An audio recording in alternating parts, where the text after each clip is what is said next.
Black Star Network is here.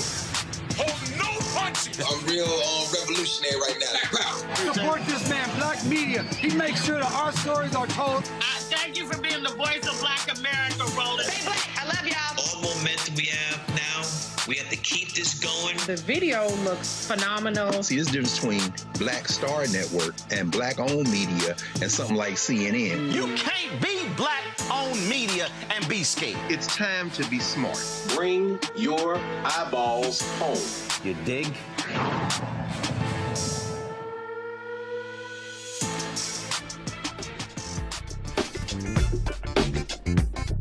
Hey folks, today's Monday, May 4, 2026, coming up on Roland Martin Unfiltered, streaming live on the Black Star Network. There is a war on Black America, and it is from today's Republican Party. It did not take them long after last week's Supreme Court decision to immediately begin to target Black public officials all across the South.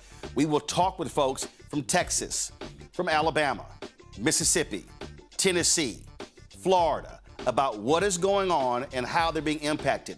We'll also talk with a sister who's running to be on the Supreme Court of Georgia as well. We'll talk to two brothers who are suing the Trump administration for firing African Americans. We'll detail how they've been firing Black folks in the Pentagon. Michael Harriot of Contraband Camp will join us to talk about how Trump's budget destroys Black America. And Stephen A. Smith told Cam Newton he would love to see every Black person vote Republican in order for them to pay attention to Black folks. Well, Stephen A. is wrong. I'm going to explain to him historically how we did that and how Black people are voting Black interests. The conversation for the next 2 hours is not about a D or R. It's not about an elephant or a donkey. It's about Black. And that's our focus. It's time to bring the funk on Roland Martin Unfiltered on the Black Star Network. Let's go. He's got it. Whatever the miss, he's on it. Whatever it is, he's got the scoop, the fact, the find. And when it breaks, he's right on time and it's rolling. Best believe he's knowing. Putting it down from sports to news to politics. With entertainment just for kicks, he's rolling. It's on go, y'all. It's Roland Martin, yeah. Rolling with Roland now. He's funk, he's fresh, he's real, the best, you know he's Roland Martin now.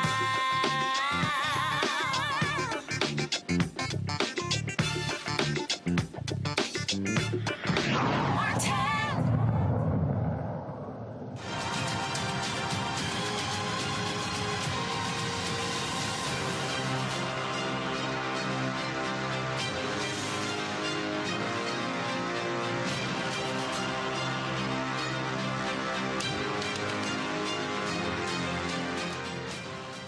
Folks, what we have seen over the past several days is the Republican Party saying we don't give a damn about African Americans.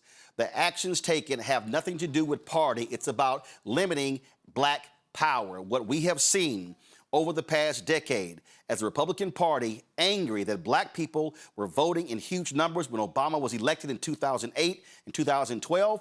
And what they have done is target Black folks since then. We have seen voter IDs shutting down of various polling locations. We have seen them purging voters. What we have seen is a continual attack on the power of Black folks. The mistake that people make is they keep saying that, oh, you're shilling for the Democrats. You're trying to get us to support Democrat. No, our choice is very simple. It comes down to Republican Party or Democratic Party. What is the conduit through which Black people are going to be able to exercise power? The reality is today's Republican Party doesn't give a damn about Black folks.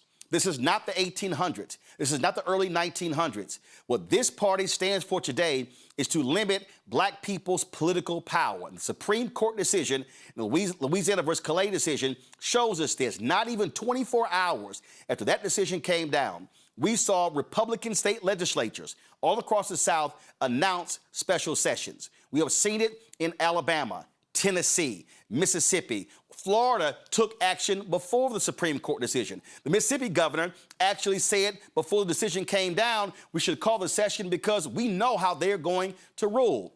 Folks, we need to call this what it is, and that is an absolute attack on Black America by the Republican Party. And there should be a state of emergency in Black America with what is going on. What we should be looking to is having a freedom summer where we are educating, informing, and enlightening folks, signing people up. This must be the most aggressive Black voter campaign since the Civil Rights Movement. I kid you not. I am not sitting here being hyperbolic. What I'm saying that what we are witnessing are folks who want to cement white power, white supremacy. And this conservative right-wing Supreme Court is allowing Republicans to do that. They're instituting their will as opposed to what Congress decided with the passage of the 1965 Voting Rights Act. And so we must be responding in the most aggressive way possible. Let me first bring up as my guest, Kabir Kareem. He is the chair of the Mississippi Legislative Black Caucus. I'm glad to have you on the show. Here's the deal. We've covered the elections most recently. You had some special elections in Mississippi where the courts ordered the elections to take place that broke the Republican supermajority. We've seen the courts rule Supreme Court cases as well. The reality is your state, the higher percentage of Black folks in any state in the country, and Republicans, they want to wipe out this congressional seat of Congressman Benny Thompson, and they're going to wipe out state Senate seats, state representative seats, and seats all up and down the board. This will be the greatest loss of Black political power in Mississippi since the 1890 Constitutional Convention. First of all, thank you, Roland, for having me on your show today. You're absolutely right. These folks have lost their minds. They're already in the process of putting things in place.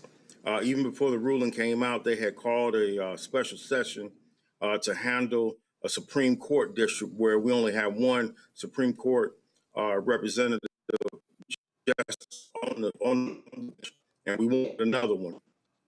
And so I really don't know what the governor is going to, what this special session is going to be about. But of course, the governor has to call and do what he wants to do. I want to bring to your audience hold tight 1 second. I'm having a serious issue with your connection. I'm hearing every other word. So if y'all can get that fixed, please let me know once we do that. Let me go to Tennessee, where we have our Charlene Oliver. She's a Tennessee state senator.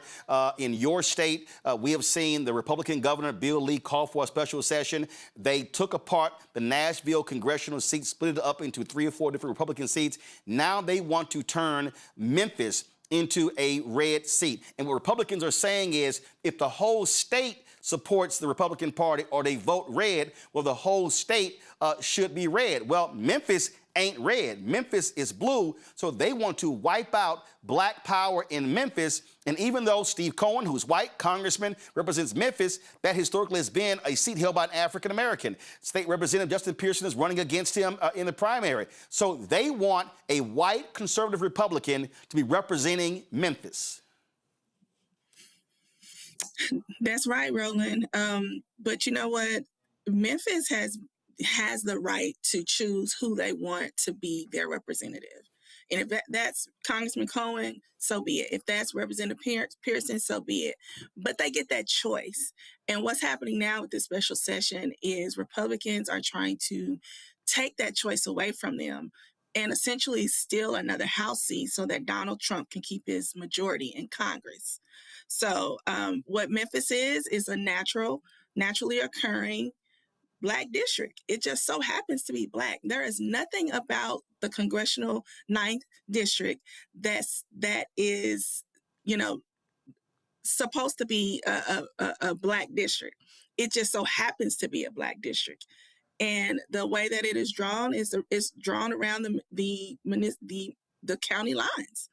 And so it is a naturally occurring Black district. And now they're trying to say, after all these years, that now somehow it is unconstitutional to have a district drawn this way. But what you also have there in Tennessee, you have a state law. And I saw, I'm trying to look for it right now, you had a Republican. You have a Republican who said, wait a minute, what are we doing right here? We're breaking the law if we do this here. And if they don't completely replace the district, I wouldn't be shocked if what they do to Memphis is what they did in Nashville, split Memphis into 3 or 4 congressional districts as their way of decimating that position. Yeah, we know this is calculated and it is intentional to take away the ability of Black folks in Memphis to be able to elect who they want. And it's also illegal because in our Tennessee code, it explicitly says that you cannot redraw maps between apportionments. So what we are doing here with the special session is illegal and unconstitutional.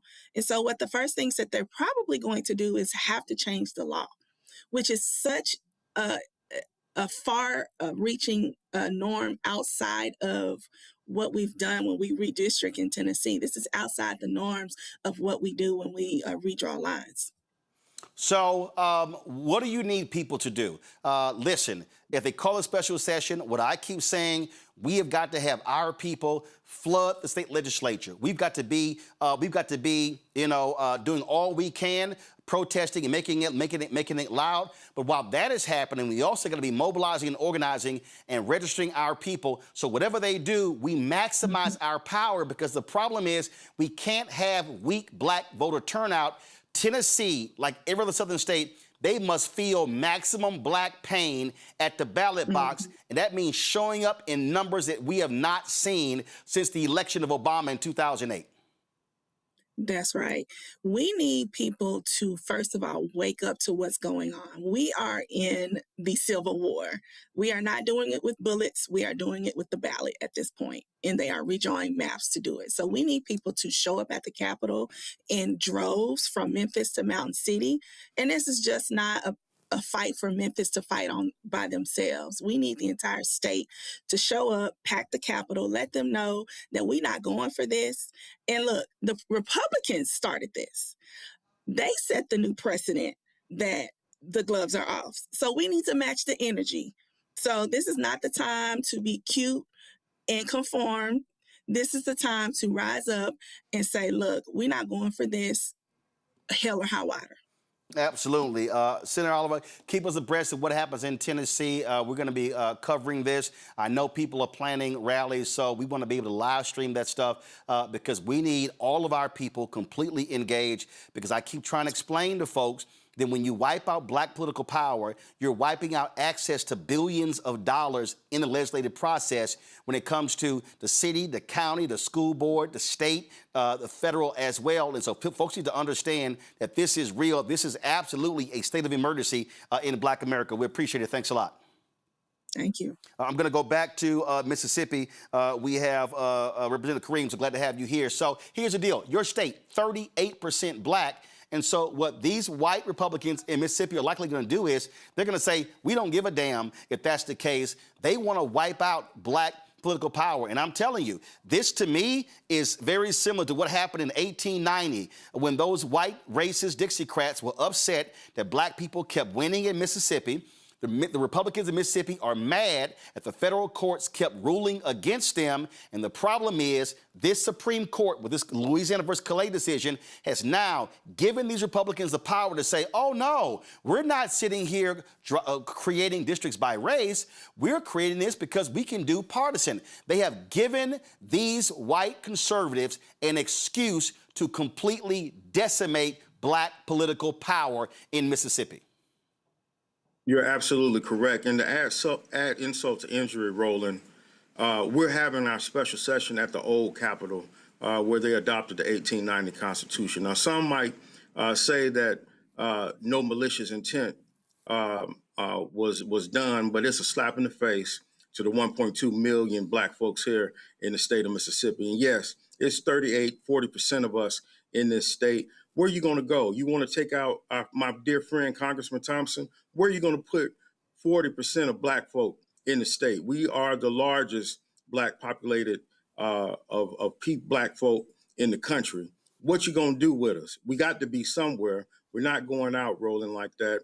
It's a fight, and we're prepared to do what's necessary. I was in Mound Bayou, Mississippi on Friday doing a show from there. We went to Shreveport, Louisiana on Thursday. And I'm telling you, what has to happen is, just like Freedom Summer took place, when you had these college students who made their way to Mississippi and other southern states, the same thing has to happen. We've got to have the largest mass black voter mobilization since Obama's election, because everything that we're seeing, I need everybody listening and watching to understand, everything that we are seeing today is a direct reflection on black voter turnout in 2008 and 2012 that scared the hell out of these white conservatives. It was the first time in American history where black people voted at a higher percentage than white Americans. And they've said since then, not again, we ain't gonna have this. And so all of this, the Shelby v. Holder, all the lawsuits, the affirmative action lawsuit, this lawsuit, the battles over the seats in Alabama and Louisiana, is all about how do we destroy 60-plus years of black political progress. You're absolutely right. And folks need to also, look, we just started practicing democracy in 1965. And here, I'm the chairman of over 58 black men and women. We started out as a caucus of one back in 1967. And he was adopted, he was seated. But before he got seated, Roland, his desk was taken out the front door of the Capitol and sawed in half. And he was a caucus of one for 8 years. And now in 2026, the late Robert G. Clark, our emeritus leader, is turning over in his grave for a situation that should have been taken care of generations ago. But I'm telling you this, our seats have blood on them, and we are not going without a fight. We've got 40% of black folks in the state of Mississippi. Where are you going to put them? If you move one of us, it's going to affect this supermajority that they have. So they have to take that in mind as well. And they've been talking about it too. I saw a very conservative person running for governor saying, don't be so quick to move any lines because it can mess up the supermajority that we have in the state of Mississippi. But we have to fight, Roland. We have to inform the public. The Black Caucus is going on tour, going to every town, hamlet, and village, making people aware of what's going on with this Calais case. And look, this is not the time to go to sleep. This is not the time to stop fighting. The work is just starting, and we're ready for it, Roland. And we're asking clergy, elected officials, grandma, grandpa, senior citizens, if you got one fang, one claw, it ain't the time to retire and go sit on the porch. We need you, all hands on deck right now here in Mississippi. Absolutely. Representative Kareem, Mississippi Black Caucus, we surely appreciate it. Thanks a lot. A5. All right, brother, I appreciate it. Folks, I want to show you, you heard me talk about this here. Henry, go to my iPad, y'all. This right here is the chart that shows you black turnout. I want you to see the black line is white people. The blue line, black people. The next line is AAPI. The red line is Latino. You will see right here, this right here, when you see that black line higher than that blue line, that means that black people in 2008, now it dropped in 2012, okay? It dropped in 2012, but in 2008, that was the first time in American history that a larger percentage of black people voted in a presidential election than white people. Now, you see what happened in 12, 16, 20, and 24. You saw a dramatic drop-off of black voter turnout from 2008 and 12 to 2016. You saw it go up in 2020 due to COVID. Then you saw it go down in 2024 when it was Vice President Kamala Harris running against Donald Trump. They have been seizing on this. And so when you see the stories about Donald Trump's black voter turnout, understand his number looks big when you had in the aggregate, the numbers actually drop. And so we have to understand that our decisions to sit on the couch, our decisions not to vote, our decisions to check out of a political process has played a role into where we are right now. Let me bring in right now the head of the Color of Change. I want to bring her in right now. They are launching an initiative next week that speaks to the need to voter turnout. Nadine Smith is president and CEO of Color of Change. I've been saying, this is a state of emergency. I need black people to wake the hell up, because what this is all about, this is not all a few seats. No, they want to wipe out anywhere from 19 to 24 members of the Congressional Black Caucus. But also, as we just heard in Mississippi, this is going to impact state senators, state reps, county commissioners, city council members, school boards, water districts. Wherever you have black representation, it's going to be impacted. So this decision, not only by losing that black political power, now you're losing access to the people who are going to be putting your interests in play up and down the political spectrum. So we're now talking about potentially billions of dollars being lost from black communities by not having black representation. And it's all because Republicans are saying we have to take out these black folks because they say too many of them vote Democratic, so we got to take them out, and they're going to use it, Nadine, under the disguise. Alito has allowed them to say, oh, no, we're doing this because they're Democrat. No, they are basically saying we're going to return more power to white voters than these black folks. Well, Roland, you're absolutely right.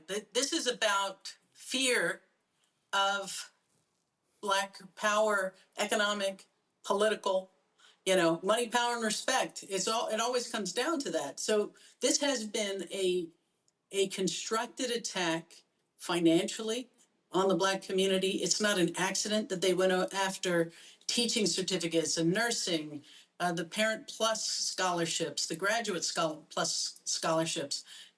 Project 2025 is a systematic reverse engineering of the progress that has been made in this country when it comes to black people. And so to watch the Supreme Court that has been fully captured by the right finally fulfill, John Roberts' dream since he was a young lawyer in the Reagan Justice Department is to see fully their intent to drag us all the way back. And I'm glad you're talking 1800s, because yes, this is a rerun of the racist Supreme Court. This was how the court responded to Reconstruction. This is how the court responded to black men getting the vote. And this is how they are responding now to an America that is heading toward a multiracial democracy. And for them, they want that is not what they want. They want a white minority democracy that serves only them. And quite bluntly, if we're going back to the 1800s, let's talk about the Gilded Age. Trump calls this the Gilded Age, and he means it. He means that this country should be divided up by a handful of billionaires that are loyal to him, and that, the circumstances that we have to look backwards, back then it was the Pinkerton men busting people's heads, breaking up protests, killing people. Today it's ICE being deployed often to black-led cities. So we really have to understand the full scope of this attack, and we have to respond in multiple ways, including the fact that they're rigging the system, so we're going to have to overwin, not just win, but show up in numbers that show them that we're not going to sit back and let this happen. Look, again, I said I was in Mound Bayou, Mississippi on Friday, and I had been very critical of Isaiah T. Montgomery, one of the co-founders of that particular town, and we talked about it there, and people said that, I should have given him a little bit more grace. I did more reading, and Frederick Douglass was excoriating him because of his decision and what he had to say. And later, he came to conclude that his vote to strip black people from voting was a mistake, because he thought with time that these white folks were going to essentially soften up, and that's what it was all about. Well, guess what? This week, go to my iPad. This week, Clarence Thomas will set a record as the second longest Supreme Court justice in American history. And the reality is, what the white conservatives have done is use a black man to completely eradicate the power of black people. If you look at a lot of his rulings when it comes to death penalty cases, when it comes to the ability to sue various states, when it comes to voting rights, we talk about Chief Justice John Roberts, who always wanted to get rid of the Voting Rights Act. Clarence Thomas has despised the Civil Rights Act and the Voting Rights Act and the Fair Housing Act. And so we are also here because a black man has been complicit in destroying black political advancement? Without a doubt. And he's been well compensated by that infrastructure for doing so. And that's a reality that we have to face. My grandparents are from Mound Bayou, born in Mound Bayou. My grandparents were part of the first interracial farming cooperative in the Mississippi Delta. And my grandfather was part of the Southern Tenant Farmers Union, organizing sharecroppers to fight back. And so I look to that history with some pride, but also for the blueprint for how we rise in these circumstances when the deck is stacked against us. And it's important to remember black voter registration in Louisiana in the 1870s, when the Supreme Court did then what they've done now, dropped from 130,000 people to 730 people. Because they put these onerous voter identification requirements, literacy tests, et cetera. And so we know the playbook. And when you know what your opponent is about to do, you have an obligation to outflank them. And that is what we're going to do. So yes, it's about registering voters, but it's about engaging people who've never thought of themselves as having a stake in this system. And it's about talking about a future that isn't simply rebuilding everything they've destroyed as they plunder our economy and line their own pockets. It's about building the America that excites people about being part of it. So that's the work that is ahead of us.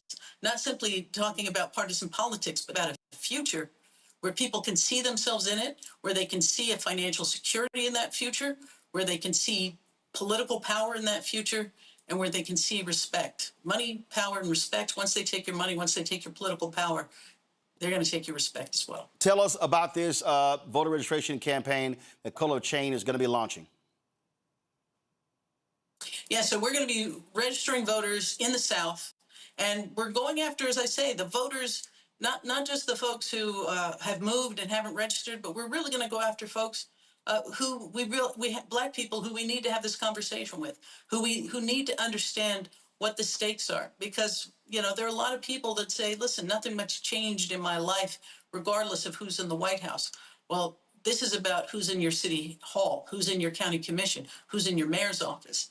Every single seat, everything that affects your life is being determined by these maps that they are drawing and their ability to neutralize our vote.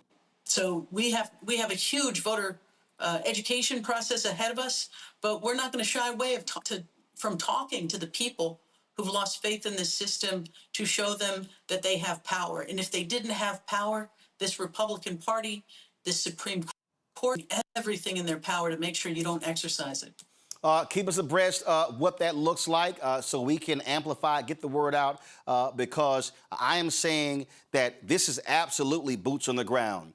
There is not a single black organization in America. I don't want to hear bullshit about no parties, about no get-togethers, about no dances. No, I don't even want to hear, hey, we're having panel conversations. No, every black organization in this country needs to be having forums and town halls, touching voters, reaching voters, educating voters, registering people.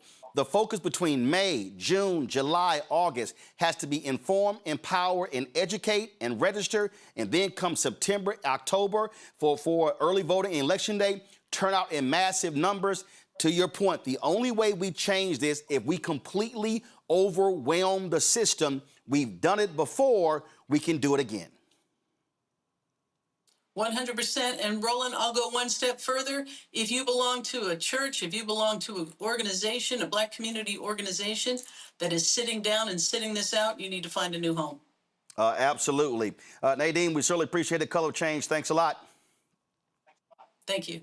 I want to bring in my panel right now. Dr. Ome Congo, Dibinga Senior, Professorial Lecturer, School of International Service, American University, author of Lies About Black People, How to Combat Racism, out of D.C. Thelma Anderson, creator of the Public Opinion Court, author of Shut Up and Prosecute, out of Dallas. A. Scott Bolden, a Washington, D.C. based attorney.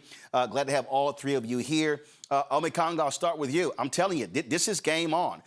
When I look at Freedom Summer, in 1965, same thing has to be happening right now. When I look at marches and organizing and mobilizing, it has to happen. This is not a moment where we have influencers and others who are just talking on Instagram and TikTok and Threads and going back and forth. No, this is about planning, organizing, mobilizing, educating, because people need to understand, and I need millennials and Gen Z and Gen Alpha to understand They want to lock in white supremacy for the next 50 to 100 years. And the only way you combat that is if a massive black voter turnout happens.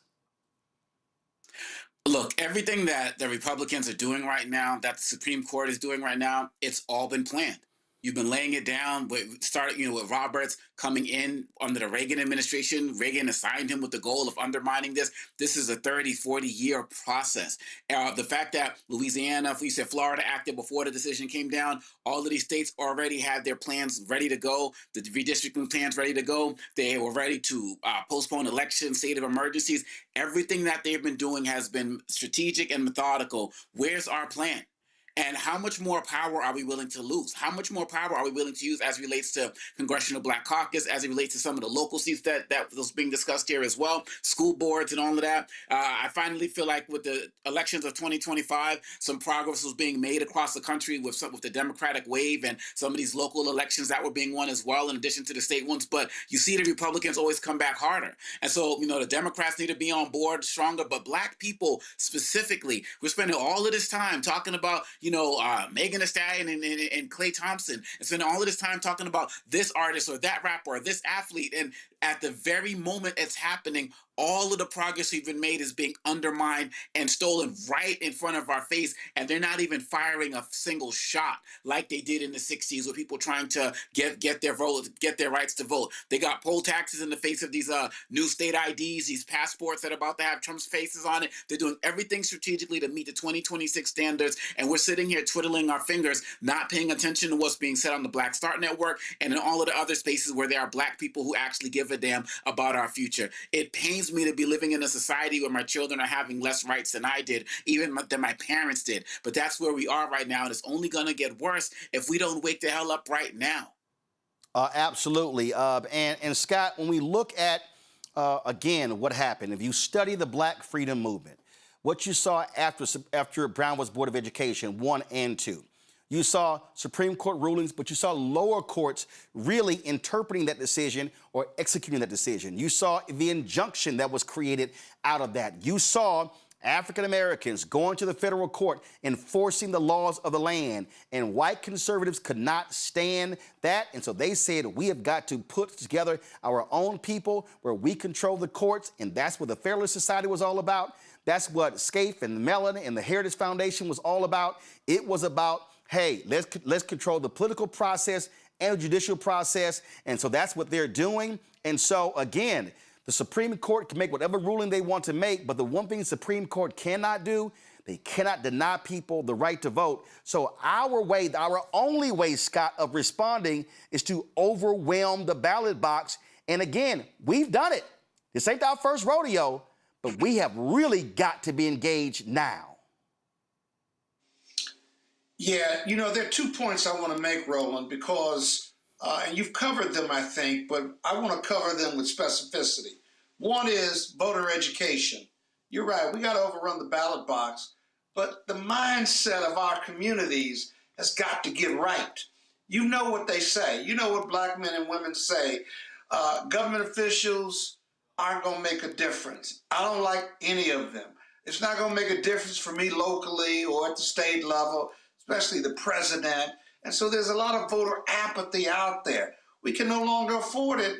And so on the ground, we need that voter education when we're in the streets and marching, because that's an important component, but it's got to be that voter education. Better yet, a voter value piece to this as to why it makes a difference. You and I talk about it all the time. We are super voters, we're intellectual voters, but those brothers and sisters on the ground that are grinding, that are working class, poor folks, or people who want a better life where politics and economics and the laws can make a difference in their life, but they're not super voters. We got to get them to be super voters. And then with lawyers, the National Bar Association, even the ABA, we got to parse through these Supreme Court decisions and carve out adjustments, carve out carve-outs that say that Supreme Court decision did not gut Section 2. It may have practically, but we've got to create some creative arguments that say not so fast, and then approach the Article 3 courts with these carve-out arguments that may slow this train down. And instead of us moping around and saying, oh, they gutted it, they gutted it, they gutted it, how are we going to fight that? That ought to be our legal game plan or the component of this multi-pronged approach. I hope the National Bar and the ABA will come together on this and try to carve out those carve-outs. It's a multi-pronged approach. Of course it is. And Thelma, but my whole point is when I talk about educate, inform, enlighten, that means that black elected officials, churches, community groups, there should be weekly sessions everywhere in every city somewhere. I don't care. Every city across the South, every week, somebody should be having a teach-in. Somebody should be having a voter education mobilization a meeting where people are able to come out and we walk people through the electoral process, how what happens on the city and the county and the school board and the municipal and the DA and the judicial and the state and federal impacts your daily life. We can't assume people know this stuff. I can't, voting is the end of one process. Before voting, I got to get you registered. Before I got to get you registered, I got to get you informed and educated. And so that, to me, I've been saying is the missing piece. We have too many people hoping people show up. No, if you're in Houston, if you're in Dallas, every week between now and November, somebody should be having a voter education training session every single week. That's how it must start. You're absolutely right, Roland. And after seeing what I already knew what was going to happen with the Supreme Court case that was from Louisiana, I received a little bit of hope this weekend. And that was in the form of my 9-year-old twin niece, who sat me down and told me about the importance of Martin Luther King Jr. And I said to myself, the same thing that you said when we are in the middle of a new era of civil rights, and we have to put boots on the ground in order to salvage what these Republicans have intentionally done. We saw the writings on the wall in 2013 when the gerrymandering case went to the Supreme Court. And guess what the Democrats did? Sat on their ass. Black people can do only so much, and that's what we have to understand. We do our part. We don't worry about whoever is on the other side. We have to do our part. We have to show up. We have to educate. We have to energize ourselves, because we know when we do, we plays no games each and every time. When we looked at what happened at South Carolina State and how those kids saw that they needed to mobilize by 4:30 that day, in less than 24 hours, they received results. If we are not putting the resources into our HBCUs at this moment to mobilize and energize our up-and-coming politicians, doctors, lawyers, nurses, engineers, who are going to be our voice, we see what they're capable of doing. We have to stop with the cherry picking of who we're going to put in position to lead us to the finish line. This is not the time. We knew that this was coming.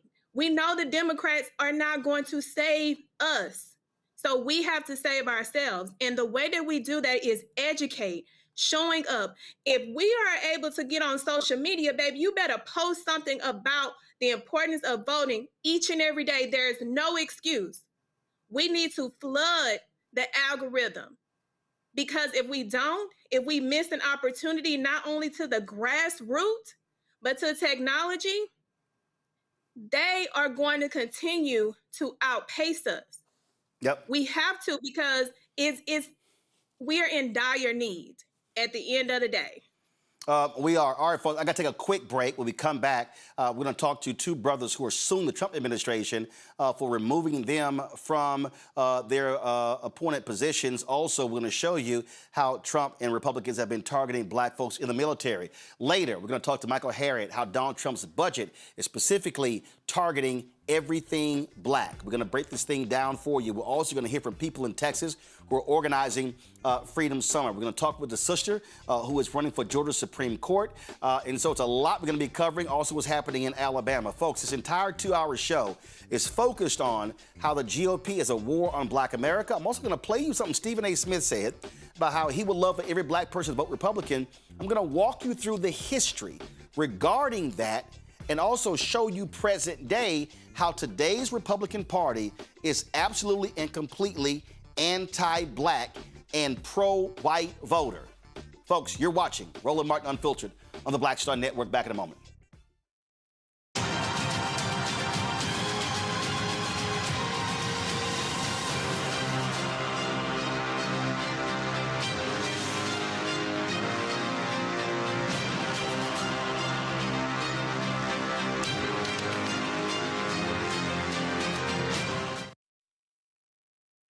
With medicine and science under attack, I want to keep you and your family informed and healthy.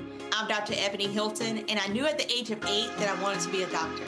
So I studied hard and became the first African-American female anesthesiologist hired at the Medical University of South Carolina since its opening in 1824.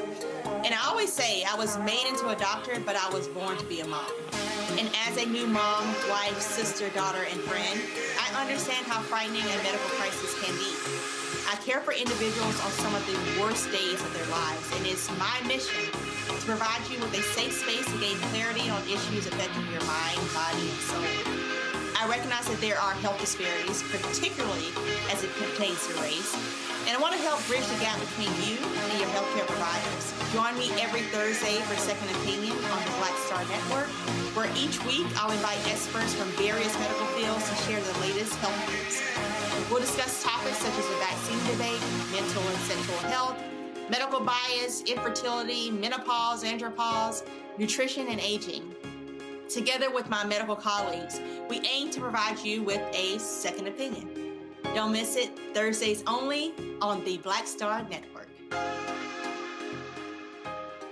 Hatred on the streets, a horrific scene, a white nationalist rally that descended into deadly violence. White people are losing their damn minds. As an angry pro-Trump mob storms the U.S. Capitol, we're about to see the rise of what I call white minority resistance.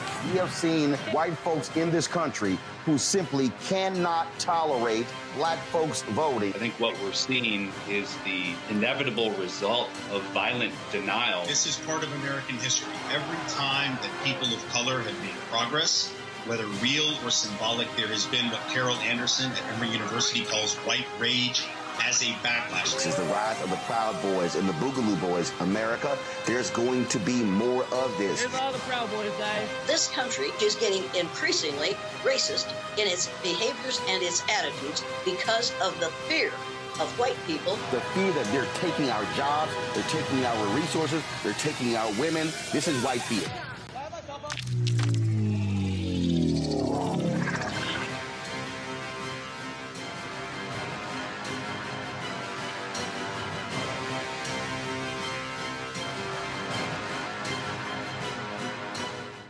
Hi, I'm Swing Cash, Basketball Hall of Famer, and you're watching Black Star Network.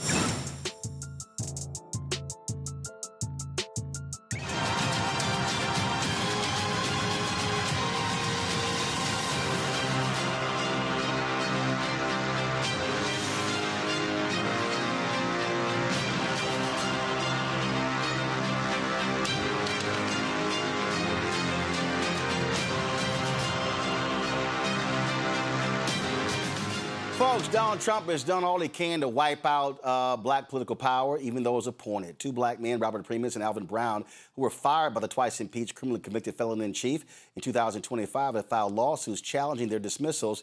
They argue that the White House did not have cause for their firing as required by law.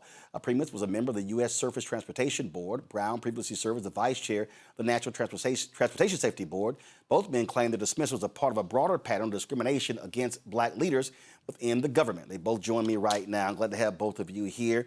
Alvin, we had you in previously, and when you look at this here. Donald Trump went after the sister on the Federal Reserve.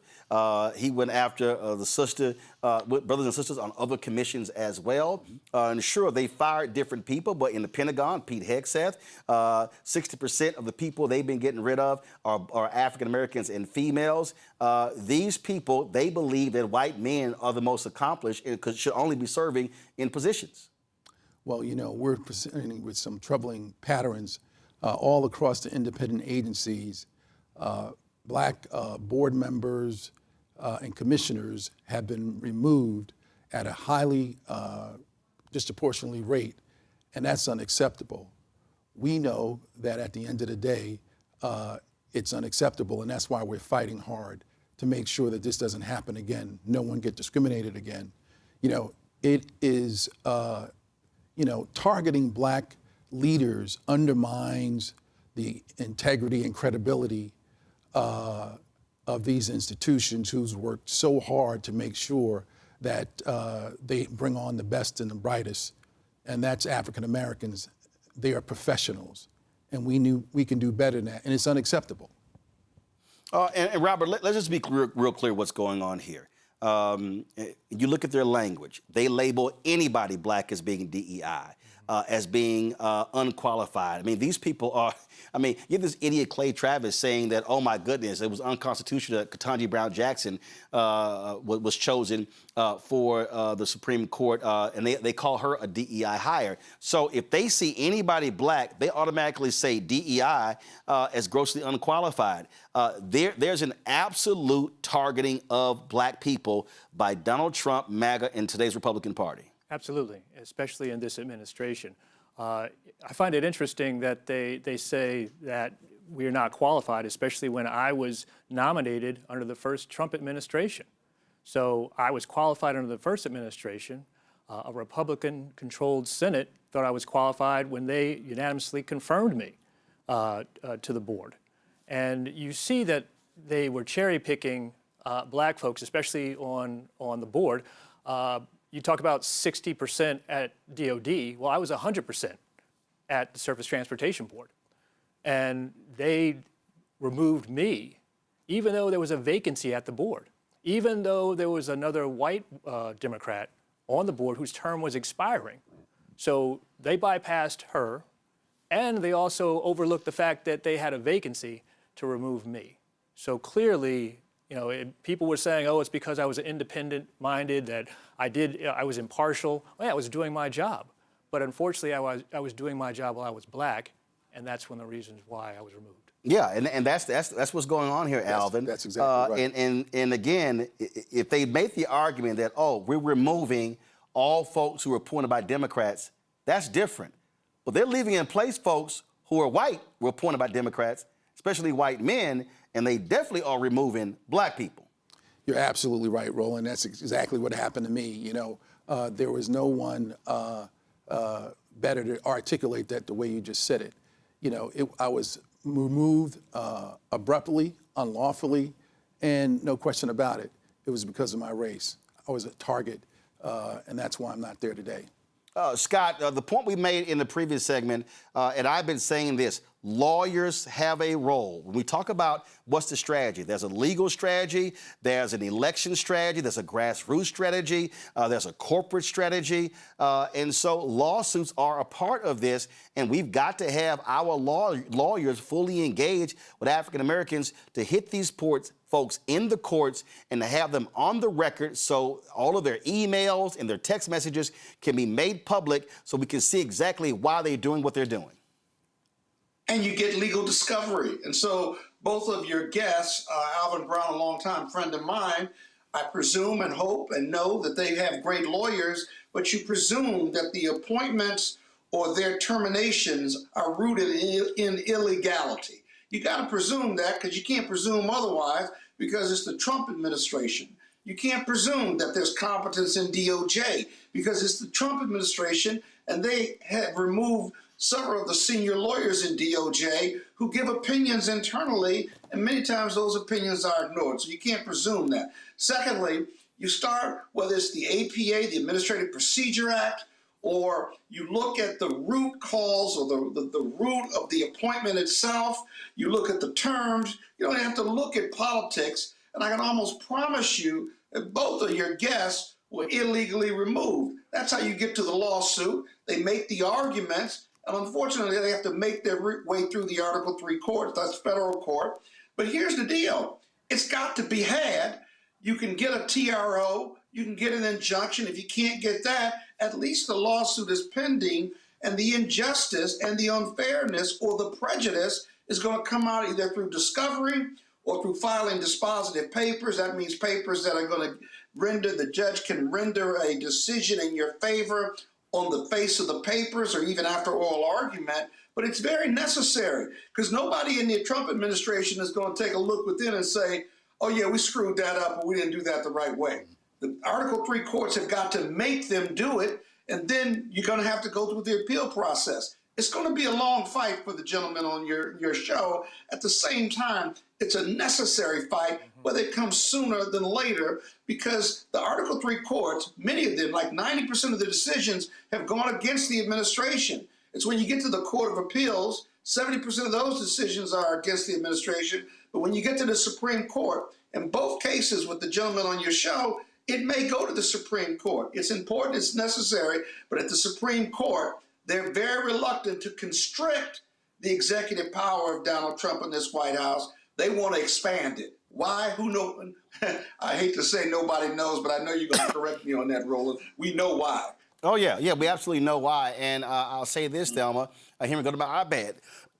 This is not tied to this, but this federal magistrate called out the Trump administration for their treatment of the alleged White House correspondent dinner shooter, saying he's been mistreated in jail, treated harsher than folks on January 6th. And I'm sure they're going to probably come after him by saying, oh, here's that Muslim judge. But again, what we're dealing with here, this administration is a clear and present danger to black people. They view black competence as being incompetent. They want to slam anybody who is not kissing their ass. And so if you're not Senator Tim Scott or Leo Terrell or any of these black MAGA people, they believe that you are grossly unqualified. That is what we are dealing with. And we have to fight back with everything that we have to combat these folks. You know, Roland, the one thing that I think a lot of people are not paying attention to when we're talking about the Republicans and their distaste for educated black folk, like they like to say it in their little hush meetings. We are our ancestors' prizes. What I mean by that is they didn't anticipate that African Americans was going to equip themselves with education. We have more lawyers, more doctors, more nurses, more engineers, more teachers, more educated black folk than they anticipated, which means that our proximity to show up and put BTA, belt to ass, when you are trying to play in our face to take our rights away, they have to figure out a different strategy. So guess what they do? They go and they rip out the seats. They go and redraw maps. They go and do everything possible to try to stop us because they are afraid of our power. We got to stop being afraid of our power. We got to speak up. Be unapologetic in how you show up in the skin that you were born in. Because they are afraid of you means that you show up in your power and show them that, oh, we just not going to sit on the sidelines and allow you to take our seats. We have individuals that can go and fight you in court. We got individuals who can go and save our lives now. You no longer hold the key to African American success, but you will dangle like you do because your access to power and how y'all have equipped yourselves. But make no mistake, we are our ancestors' prizes, and we would never fold when we're talking about taking our rights away. Congo, question? My question is, what are you hearing on the inside from other Black people who are still in these spaces? I've heard across various Department of Education, so on and so forth, that they're seeing primarily white males who are being the ones kept on the job. What are you hearing from people who are still within the administration who are from our community? Alvin? Yeah, so obviously, the word is, and you hit it right on the head, that, they're replacing African Americans with white males, and that's what's happening. That's why since Trump got into office in his second term, over 75% of those who were fired were African Americans. And so they're replacing them with white men. And in some cases, no one's in a position. So that's the problem. And they're afraid for their jobs. Robert and I are the only two people who are suing President Trump. And so that says a lot in itself. But this is bigger than Robert and I. This is really about making sure this doesn't happen again to anyone else, to be removed unlawfully, as Scott Baldwin said, or be discriminated against. And that's why we're fighting for justice. Robert? I piggyback on what Alvin said. I mean, to be honest with you, there are very few Black individuals in the administration and in government that I know at the levels that we're at. Those who are below are keeping their head down. They're hoping that they're not picked, not singled out, like so many of our brothers and sisters have been over the past 2 years. And like Alvin said, this fight is not about my position. It's not about Alvin's position. It's about the rights of Blacks to have these positions, who are qualified and who deserve these positions. This goes back, as I've told Alvin, we've had this conversation. 1911, then President Woodrow Wilson, when he took office, one of his first acts were to remove Blacks from supervisory and managerial roles and segregate the government.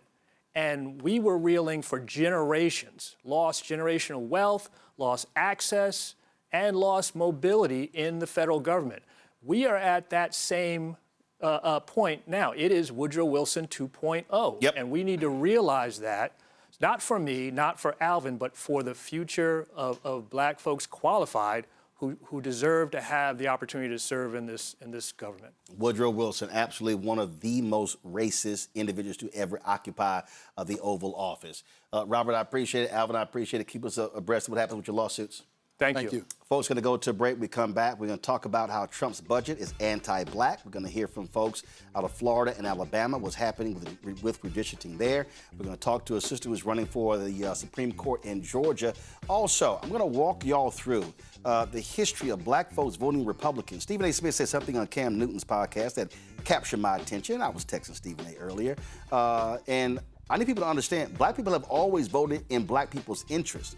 This notion that we just give our vote away to Democrats is actually a flat-out bullshit lie. I'm going to walk y'all through that. You're watching Roland Martin Unfiltered on the Black Star Network. Be sure to support the work that we do. Join our Bring the Funk fan club. Our goal is to get 20,000 of our fans contributing on average $50 each a year. That's $4.19 a month, 13 cents a day. Support this show, the 5 other shows on the Black Star Network. We've had more than 47,000 folks who've contributed over our last 7.5 years. And listen, we don't suppress our content. We don't hide it behind paywall.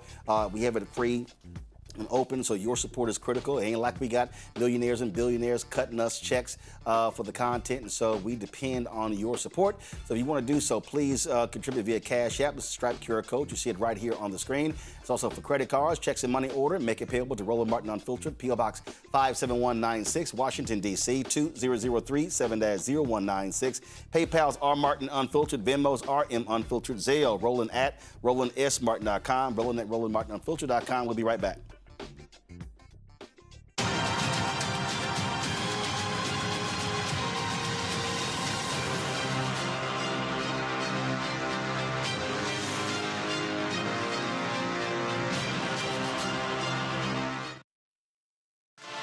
Decade of love, joy, and power. Black Voters Matter is 10 years old, and we are just getting started. This is love with a purpose. This is Black joy in motion. This is unstoppable power. across campuses, neighborhoods, and back roads. Let's go! We show up, not just to vote, but to be seen, to be heard, to belong. We ride together, we organize together. We remind each other that our voices matter, because they always have. Black Voters Matter is about more than ballots. It's about housing and healthcare, clean water and living wages, education, reproductive freedom, and dignity. It's about turning pain into action, turning belief into movement, turning community into power. We don't wait to be invited. We bring the energy. We bring the love. We bring the people. Because when Black communities come together, we don't just survive, we thrive. This is how change happens. This is how history moves. We organize, we build, we win. My name is Bill Duke, and you're watching Roland Martin Unfiltered.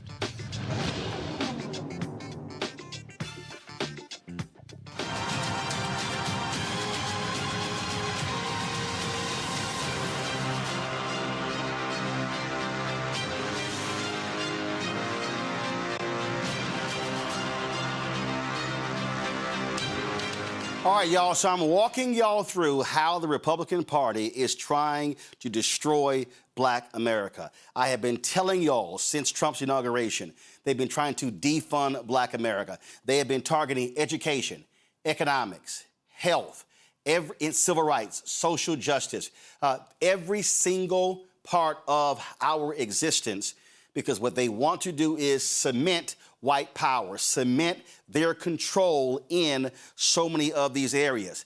I'm not providing you emotion.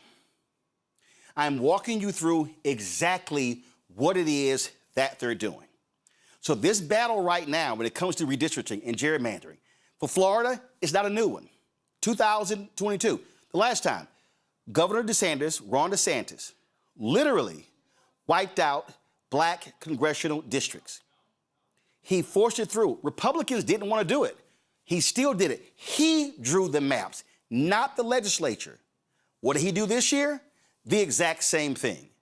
You have folks like Representative Angie Nixon, who was fighting it, who was arguing, but no, he pushed it through as well. This is what we are seeing take place right now with these Republicans in Florida, because they want to decimate power. But here's what's crazy. The Miami Herald has a story that lays out how they are empowering white voters even over Hispanic voters.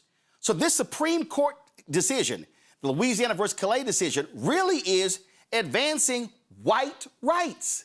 They are suggesting that white people are being discriminated against because you have these minority districts, which is utter nonsense. So they want more white people in power than they have right now. So here you have, if you take Florida and Texas, okay, the population shifts in those two states are driven by people of color, not white people, by people of color. But white Republicans are rewarding white people on the backs of minority population. That's how dastardly these Republicans are operating all across the country. Michelle Rayner is a Florida State Representative. She joins us right now. I'm glad to have you here. Representative Rayner, they drove these maps through, and was interesting. After the House voted, he had some applause. Representative Nixon was protesting with a megaphone. Somebody posted when the Senate passed it 21-17, they said normally when the Republicans in the Senate pass something, they applaud. They said nobody applauded because even they knew what DeSantis did here was absolutely wrong and in violation of the Florida Constitution. For people who don't know, explain to them why he violated the Florida Constitution. Well, Roland, it's so good to be here with you. It feels like Groundhog's Day because when we did the maps in 2022, I was actually on your show. So now to be back, 4 years later is actually insane. And I mean, there's no other way to say it. So in 2010, Florida voters voted on the Fair District Amendment, saying that no congressional district, no state Senate district or state House district should be divided up by partisan party or to favor an incumbent. If you recall, the night before the maps were even given to legislators, Ron DeSantis, he released the map to Fox News, and it was a partisan map. And the color overlay was the exact map that we voted on Wednesday. It was also the map that his map maker said I was the only one that drew, that we use partisan data, which is in violation of the Florida Constitution. And also furthermore, it is the legislature's job, it's under the legislature's purview to draw maps to have this process go forward. Now, the governor can offer whatever map he wants, but this map was basically said to us, we're giving you this map. There's no meaningful legislative input. There's no meaningful debate. And in fact, they refused, the map maker and the governor's attorney refused to go under oath in the Florida House. And Republicans allowed them not to go under oath when asking questions. So right now you have a governor that has said the quiet part out loud since he's been in office. He has told us even before he got into office, when he was debating Andrew Gillum, when he said, Florida, don't monkey this up, to the point that we're at now. And he's a lame duck governor. So the quiet part is actually happening in real time. Yeah, and I need people to understand, again, they stole black seats last time. They want to eliminate black seats this time. They want to decimate Hispanic voters. This map in Florida is all about increasing white power in Florida. Exactly. The map is shameful. I mean, you have districts. So, for example, if you look at Central Florida, you have folks in Orlando proper, all the way down to Lake Okeechobee, which is, for those who do not know Florida, I mean, that doesn't even make actual sense. You have folks who don't have the same needs, the same interests. You are eliminating Democratic districts, those districts that are driven by Black voters, and those districts that are often elect Black congressional members. You have literally chopped it up. And it was literally unbelievable, because I don't know if you had an opportunity to watch any of the bill sponsor answer questions in the House. She could not answer a single question when we questioned her on the map. I am a lawyer by trade. I do civil rights work as well. So when we're asking her very pointed questions and following back up, all she could say is, I don't know, because they think they're not going to get deposed. They think that they're going to be safe from a lawsuit. But I have news to tell them. They're not going to be safe. The lawsuits have already been filed. More are coming. And what I would encourage people, and you've said this, while this is happening in Florida, we have an opportunity as Black folks. We need to organize. I say this all the time. We have to organize. We have to mobilize. You have to find a political home. And I don't mean a political party. I mean, whether it's the NAACP, whether it is Equal Ground, whether it's Justice Over Everything, you need to find a group of people, and then you need to vote. Because in the words of Chris Brown, that great philosopher, a lot of us are standing outside of the club hating, and we can't even get in. And we're not getting in because we're not organizing, we're not mobilizing, we're not finding a political home, and we're not voting. Now, last question for you. Where are Latinos? Go to my iPad, Henry. They've cracked. There was a majority Latino district. They've now split them up into two separate districts. Are Latinos making noise? Because when I look at this whole gerrymandering, I see Black folks fighting. Latinos in Florida better realize they getting screwed too. 1,000%. So you have those who are progressive, but also, once again, it's going to take folks who say that they are Democrats to stop leading with being a Democrat and start leading with values and talking to folks. I believe one of your other panelists that was on, she said, we got to kind of step outside of this partisanship, and we got to start talking to folks. Because here's the thing that's happened in Florida. Republicans have taken over the job that Democrats used to do. Democrats used to knock on doors. Democrats used to hold town halls. Democrats used to build relationships outside of an election cycle. Republicans are the ones that are doing it. Now, Black Democrats, some of us are doing it, but we've got to do that as a party. And so I want my, Latino brothers and sisters to understand, just as the train is coming for Black people, do not think it's going to be late for y'all. Do not think that that train will not be on time for y'all, because that train is coming, that train is here, and it is time to make sure that y'all are doing the same thing in the best interest of your people and the things that matter the most to you. Representative Rayner, we really appreciate it. Thanks a lot. Thank you so much. Good to be here. Folks, this is what the governor of South Carolina said after the Supreme Court decision. Here we go to my iPad. The U.S. Supreme Court upheld South Carolina's current congressional map in 2024 in light of the court's most recent decision on the Voting Rights Act. It would be appropriate for the General Assembly to ensure that South Carolina's congressional map still complies with all requirements of federal law and the U.S. Constitution. And let me give y'all some insight, which is hilarious. So all of these Republicans drew these maps. Texas did it, others, saying race was not a factor.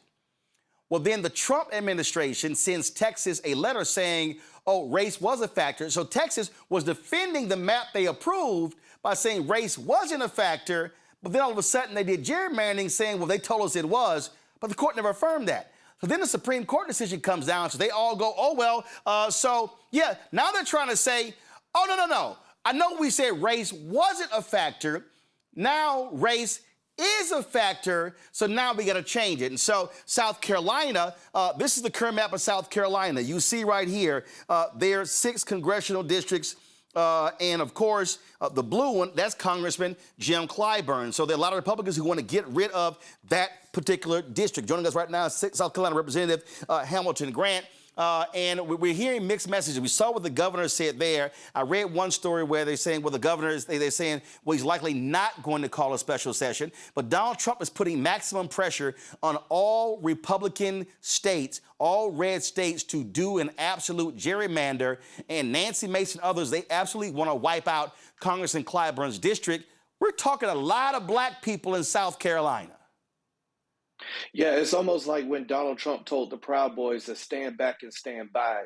It's how I took what the governor said yesterday about redrawing maps. Now, one thing that I have heard from Republicans is that they have no interest in redrawing the maps that the Supreme Court upheld, because by the time they go through that and fight it again through litigation, we'll be at census time again.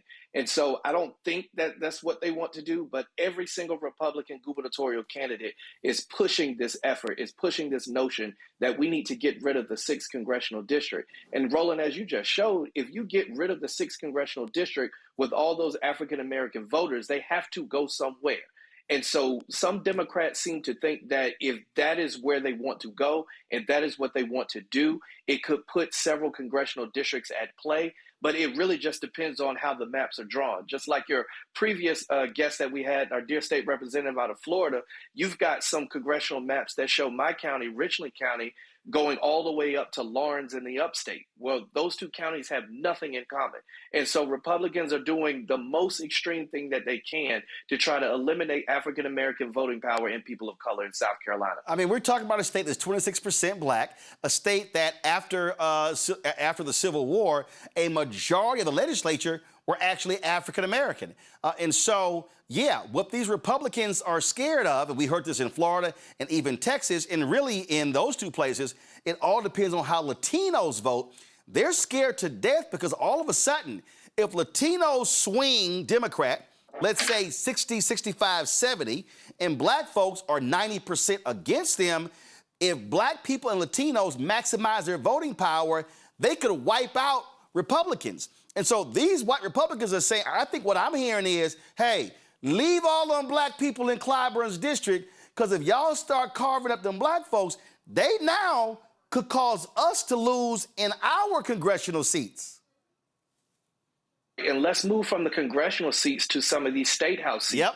For the first time in modern history, we've got all 124 seats that are up for re-election in the House of Representatives are contested, which means you have a Democrat and a Republican running.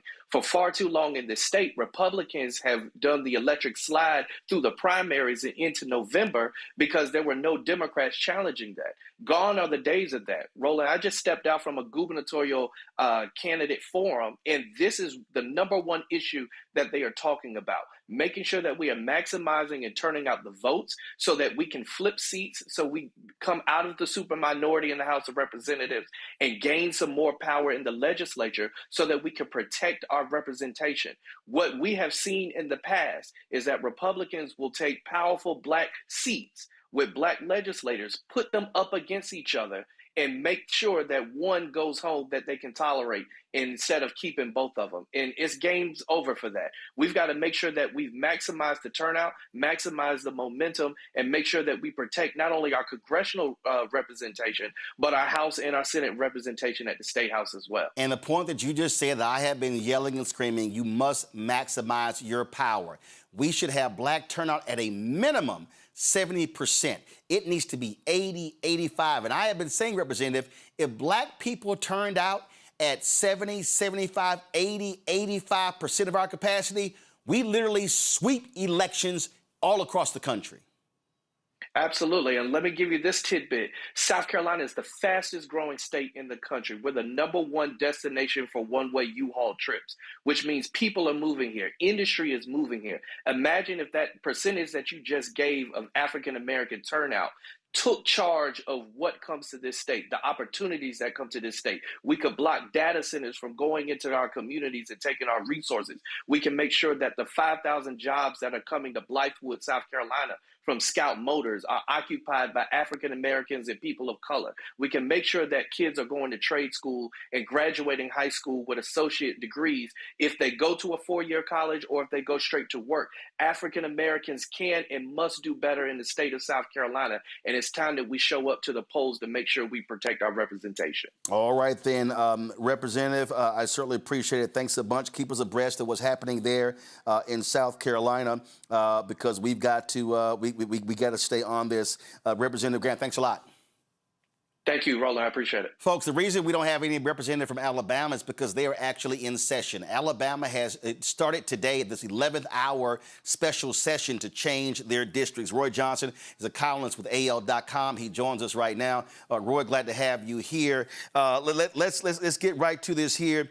92% of all of Alabama's population growth has been because of people of color, and the white Republicans in Alabama, they want an all-white congressional district. They want to wipe out the congressional seat of Shamari Figures, that seat that was created through battles in the courtroom. They want to wipe out Congresswoman Terry Sewell's seat in Alabama. Yeah, and they've been very clear about it. They have been blatant about it. They have not been shy at all. One of their better, hey, we just want to send an all-Republican contingent to Congress. They don't just want every seat at the table else to be in the room. But a democracy is one in which all voices, it is one in which ideas and perspectives are then. All right, Roy, hold tight 1 second. For some reason, you're skipping in every other word. So let's get his signal straight, and so we can get that going. So let me know when we fix this signal. Okay, y'all, Henry, go to my iPad, y'all. So this is Alabama's map, as you see right here. So this is what they want. They want this entire map to be red. So the argument that they are making, and the argument Republicans are making in Mississippi, in Tennessee, even in Florida, is that, oh, because our state is red, then our whole congressional district must be red. Now, y'all got to remember, congressional districts are anywhere from 750 to 850,000 people. So it's not based upon how your entire state votes. So that's their argument. Now, here's my whole deal. Okay, if Republicans in the South are saying that, hey, so goes our state, we should make our entire delegation red, well, guess what? Democrats in Maryland should tell that state Senate president, sit your ass down and take out that one Republican in Maryland. Illinois should say, we're going to make the entire Illinois delegation blue. New York State, we're going to make the entire delegation blue. California should say, we're going to have a 52-0 map.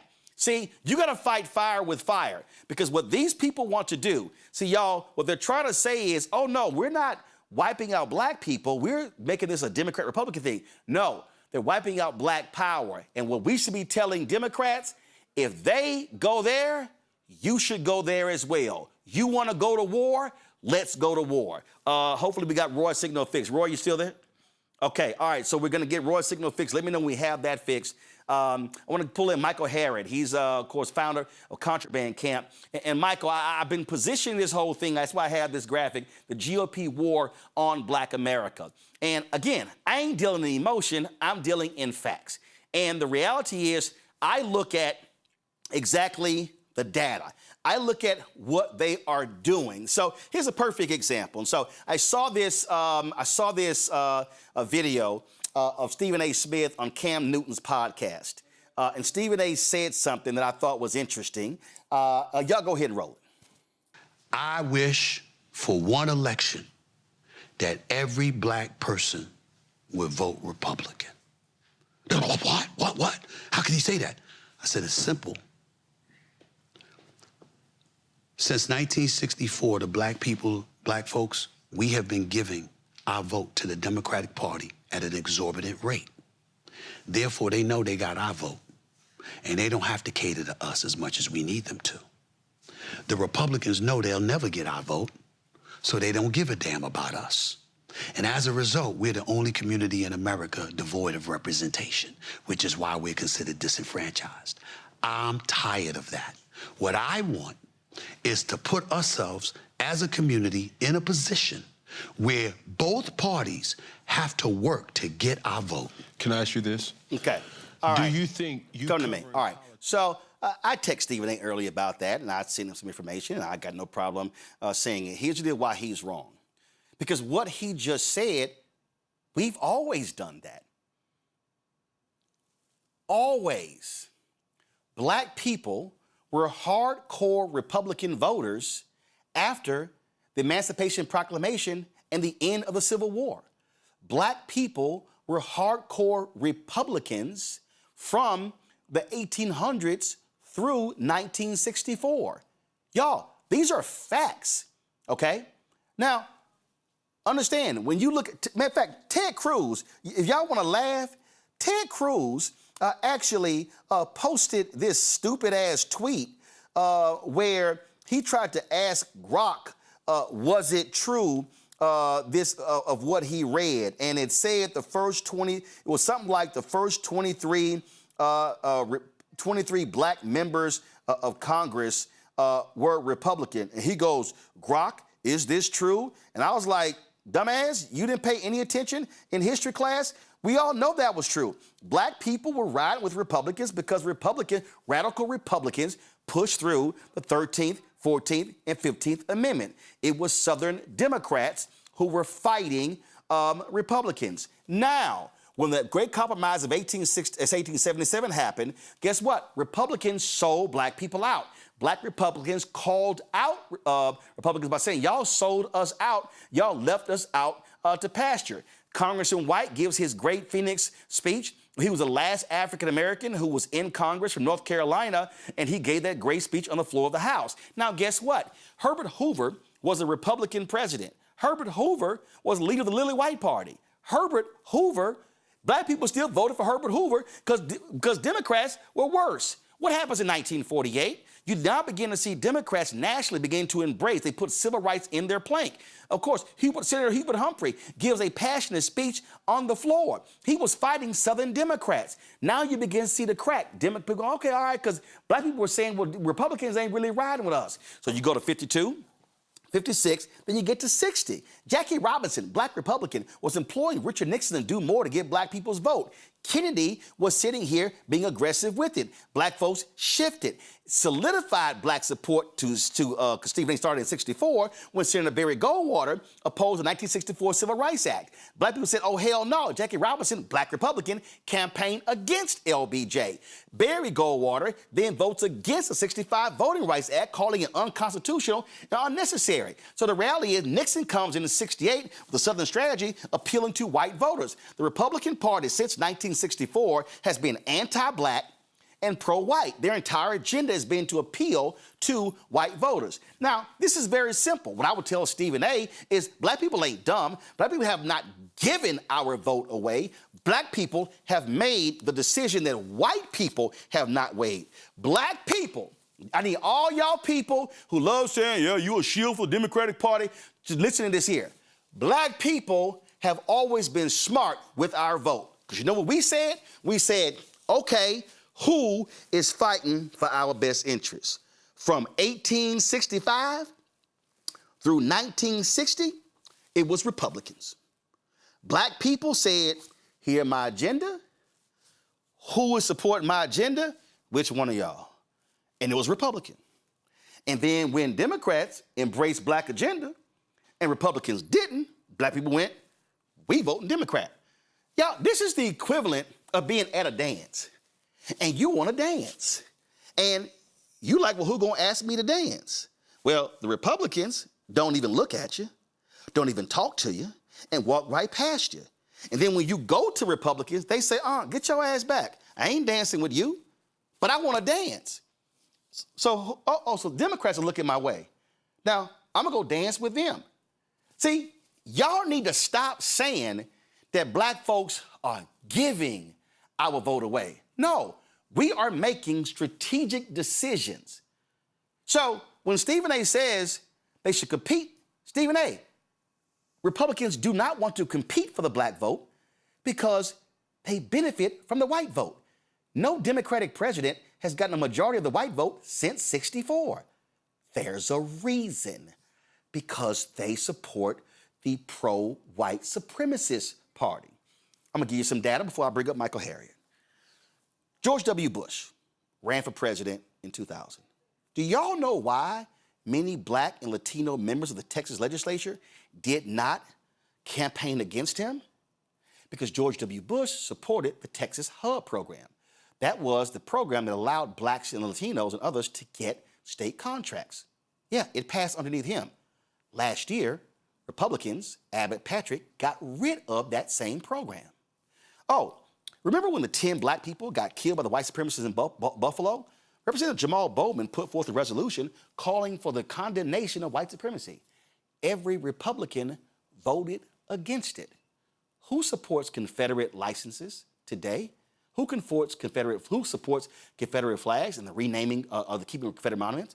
Republicans. I'm gonna give you one more. I'm gonna give you two more. There are Republicans that have gotten black votes. If y'all have never heard of George Voinovich was a Republican. He was the mayor of Cleveland. And you know what he did when he ran as mayor? He met with black people. He talked with black people. He delivered a black agenda. When he ran for governor, he got upwards of 40% of the black vote. When he ran for United States Senator, he got about 40% of the black vote. So this notion that black people are not going to support a Republican is a lie. That's if the Republican actually delivers for black people. Last one I'm going to give you. Trump comes in last time. Do y'all know what one of the first things that he did? One of the first things that he did was what the Republicans did was they actually overturned a bill in Congress that dealt with auto lending. I don't want y'all to hear what I'm saying. It dealt with auto lending. So the point of it was to stop discrimination in auto lending. Well, the Republicans said, we don't need this. The black folks said, wait a minute, what we doing? How y'all opposing this very thing that deals with discrimination? They said, we need to unite as one. Y'all all remember Reclaiming My Time? That's what started when Maxine Waters was on the floor of the House saying, I reclaim my time, and no, I'm not giving you my time. So one of the first acts of the Trump Republicans was to get rid of an Obama-era rule that dealt with discrimination in auto lending. So Stephen A., if that is the Republican Party's history, present-day history, since '64 to present day, why would black people be dumb enough to vote for them to further suppress and oppress our people under the guise of, well, if we all voted for them in one election, then they would become benefactors of black people. We already did that, and they stopped. Michael Harriet, founder of Contraband Camp. Michael, you looked at the numbers. All of these Negroes, especially a lot of these brothers who voted for Trump, talking about, oh, he's going to deliver a check to us. It's all economics. The reality is we've seen a massive decrease in black-owned contracts. Trump's budget wants to cut further. They want to get rid of the $37 billion federal DBA program. They keep yelling how Trump was amazing for HBCUs. His budgets tell something else differently. They are attacking every facet in black America, education, health, economics, you name it, in Trump's budget. So please show me the great benefactor of Donald Trump helping black people. So first, let's start from the beginning of what Stephen A. Smith said, right? So first of what he said first, and this is a thing that a lot of people don't know, right? So black people did vote for black congressmen, put them in office, but this is the thing that disproves what he says, right? When it came to president, most black people, because, you know, the black people in the South were mostly prevented from voting, but the majority of black voters in 1936 and 1942 voted for Republican presidents for Democratic presidents while voting for Republican congressional members, right? So that tells you that they were deciding who they would vote for. So the majority, ever since they've ever calculated the black vote, there is no time when the majority of black voters have not voted for a Democratic president. They voted for Republicans on the local level. But since 1936, the majority of black people who were allowed to vote have voted for the Democrats. And that's because, Michael, Republicans nationally, again, Herbert Hoover led the lily white faction of the Republican Party, and black folks like, oh, hold up, you aligning with the white, with the KKK? Oh, hell no. And so the shift from Republican Party started with Hoover. Now, granted, Woodrow Wilson, violent racist, but black people said, wait a minute, y'all ain't down with us? And they began to lose black support, and they began, to your point, 36, the next election, that's how it began to move. Right. Now let's think about what he said logically. What he's saying is the Democratic Party doesn't do what black people want them to do because we just give them our vote. So his solution is to just give the Republican Party our vote, and I don't know what the rest is, right? His solution is, if he says that the Democratic Party doesn't do what, black people want them to do because they get our vote, then by proxy, he must be saying that the Republican Party does exactly what white racists want them to do because that's who gets their vote, right? And so, none of the logic of what he says makes sense. It doesn't make sense logically. It doesn't make sense historically. It doesn't make sense data-wise. It doesn't make sense numerically. He's just a person who's saying stuff on TV. And this is the interesting thing, right? A lot of people think that he's playing footsie with the MAGA party to get these viewers. But, Roland, I'll tell you this. I went and heard Stephen A. Smith give a speech in 2012, and he said exactly this thing. He's been saying this for over 15 years. He's just a Republican. So I think that's what you have to understand when you listen to him speak. He's been running this same game for more than a decade. He's not doing it out of logic or history or knowledge or because he wants to get into politics. This is who he is, man, right? This is what he believes. And I don't think it's a grift. I think he's just a conservative Republican. And my deal is very simple. I deal in facts, not emotion, and the data is the data. And I reached out to you because you did a piece on how Trump is trying to, frankly, defund HBCUs while trying to claim he did the most for HBCUs. But if you go through the budget that Russell Vought, Trump's head of the Office of Management and Budget, presented to Congress, it is an anti-black budget, period. Right. Every year I go through the says, well, this is the things that every budget, Biden, Trump, regardless of the president, does, right? And so our piece comes out tomorrow on the 2027 budget. But instead of going like the top 10 things, I went through every agency, right? So what he wants to do is use every agency to defund the stuff that he can't do with executive order, right? Remember that there was this directive that he signed, right, to take away the changes that Biden made for black farmers. And the court knocked that down. Well, his new budget says, hey, we're just going to get rid of that whole program, right? So he's going to defund that program in the Department of Agriculture. And we think of like the big departments, but this is one thing in every department that's basically anti-black, right? He wants to get rid of every department's Office of Civil Rights, right? He wants to defund anything that has black or indigenous or immigrant attached to it. He wants to defund the Minority Business Development Program, right? A judge said he couldn't do it unilaterally. Now he does it through the budget. So he's asking Congress and these mainstream Republicans, remember, this is not just Trump's budget. He doesn't get to do this unless his colleagues accept this too. So it's not just a Trump thing, right? This is a Republican agenda. Yes. An anti-black agenda that it goes through every agency in the federal government. And that anti-black Republican agenda is the House, is the Senate, and extends down to Republican-controlled states as well. Right. And like there are some stuff that you won't hear about on the news and they won't tell you about unless you just dig into it for yourself. For example, right, in the Biden bill that was the American Rescue Act, they had this program, right, called Increasing Land Capital and Market Access Program. It was basically a program that gave funds to nonprofits that helped black farmers retain their land.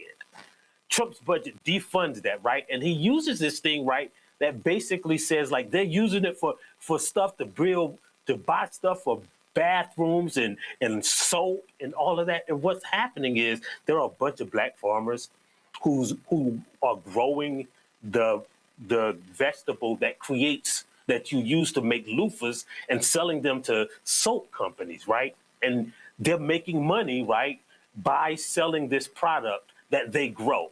It's a farming program. Trump wants to defund it, and he's trying to convince them that, oh man, they just want you to buy them some washcloths.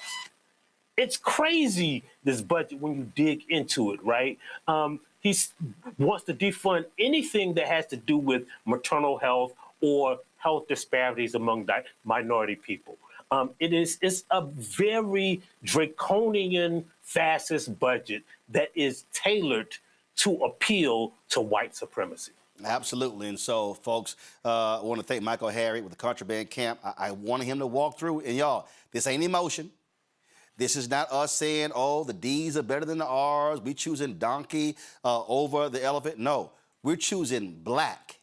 And when you choose black, you are smart enough to know who I'm sitting here looking at that's going, well, I can actually speak to my interests. Folks, subscribe to contrabandcamp.com. Contrabandcamp.com, great information that Michael Harriot does with Contraband Camp. Please support them as best you can. Michael, thanks a lot. Thanks for having me. Roy Johnson is still with us, AL.com. Roy, we were talking about Alabama. Republicans are moving swiftly. And again, they could wipe out the two African Americans representing Alabama. And so that would just screw so many black people in Alabama by saying, hey, y'all won't have any representative because we're going to assign you to white members of Congress. Yeah, Republicans here are being very blatant about their desire to the African-American power, to dilute the voting power of 27% of Alabamians in this state by essentially saying, and House Speaker Nathan Ledbetter said this, that this must send all Republicans to Congress, that it has the right to do that. And what they're saying is, yes, we're going to erase Terry Sewell. We're going to erase some figures. And that if you aren't for us Republicans, then not only do we want every seat at the table, we want every seat in the room. We don't want anybody to be in the room. And I don't know about you, Roland, But for me, a democracy, as I said earlier, is a place where all perspectives are debated and dissected before a fair vote is taken and counted, and they don't want that to happen. So today in the Alabama legislature, this special session that Governor Ivey called right after saying she would not call one, they introduced HB 1. And this bill is not so much a redrawing of maps. It's not a redistricting bill. It is a Hail Mary. It is a contingency bill.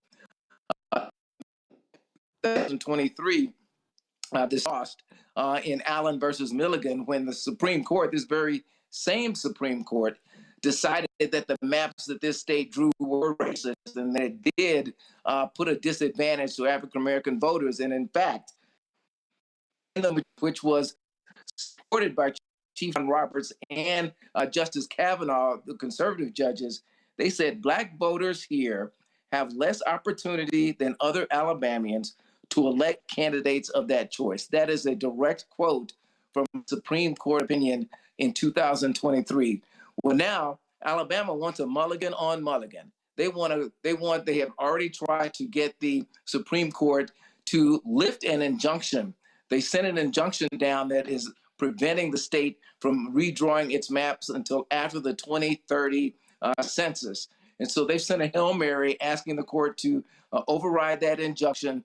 And even though in this current ruling, in the Louisiana ruling, the majority opinion, Samuel Alioto said, this ruling did not overrule Mulligan. It did not overrule that case at all. Despite that, Alabama is trying, and they tossed out a Hail Mary, and this bill would allow for a special call. The primaries here are May 19th. So Roland, they're trying to create a bill that in case the Supreme Court grants their Hail Mary to lift this injunction, that they're able to introduce a special action after the primary. Totally nullify the primary, would cost voters hundreds of millions of dollars. And all this is being done in this compact time frame when elections are being held this month, and then, of course, the general election in the fall. So Republicans here are very, very clear about what they want, and they want to send all Republicans to Congress as soon as possible. Absolutely. Roy Johnson, AL.com. Was really appreciate it. Thanks a bunch. I'm going to go to my panel. Then Danielle Ayers, I'm coming to you real quick. Scott, this is real simple. Roy talked about the Hail Mary, Alabama. That's what they did in Louisiana. They lost the case in Louisiana to the Supreme Court. They tried to bring it back to Supreme Court. The Supreme Court said no, and then they came up with another way of doing it, filed the Khaled case, and then they got exactly what they wanted 2 years later. Yeah, exactly. And now they've suspended elections or these primaries until they can redo the map in Louisiana. These are just affirmative acts. That it's not sleight of hand. They're just coming hard because they're embracing themselves with, and this is the stupidity, I must say, of the Supreme Court. The Supreme Court had to know what they were doing. Of course they did. Because they said, well, pardon me? Yeah, of course they did. Because when you say, well, it's reverse discrimination to draw these districts by race, but you can do it by political affiliation because that's race neutral.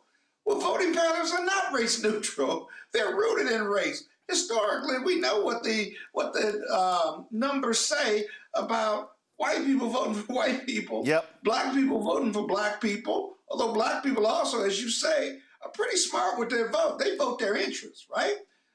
But if you know all of that's true, then you're talking out of both sides of your mouth. You can't believe that drawing districts by politics or political preference is going to get you a fair map. Yeah. It's against human nature. Yeah. But if you don't think that black people are human or brown people should have an equal opportunity to create a district where you're going to have black representation, then you're going to get this because that's a conservative think piece. But it's a conservative lie. Yeah. And it's lying about reverse discrimination. I need quick answers from Thelma and Omekongo. I got two guests coming up. One I got to get to very quickly.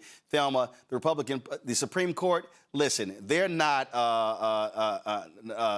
impartial. They are doing the bidding of the Republican Party, pure and simple. And this is exactly what the Federalist Society wanted when they got these people on the court. let's draw to the fact that there's a information that has come out that they allegedly had dinner with Donald Trump the night before this ruling came out, and the 3 liberals was left off of the invitee list. So we knew this was going to happen when Trump was able to pack the court with these incompetent Supreme Court justices that he was able to put into play.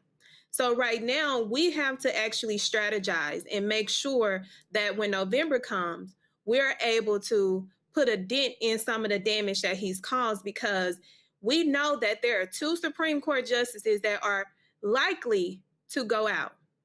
Likely. And one look like us that ain't us.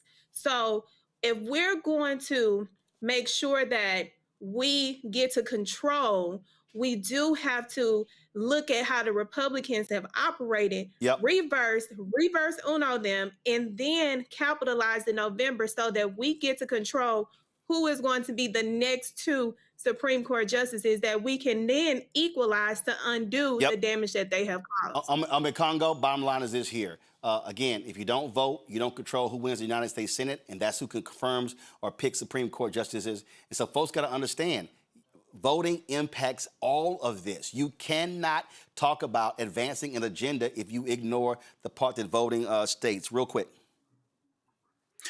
The great Bayard Rustin said, they protested because they didn't have the right to vote. And he said in 1979, when you have the right to vote, you don't have to protest. We need a combination of both. And with the voting being the most important part. The voting is the most important aspect and most powerful aspect of protesting that we have today. And without that, we're finished. Bottom line.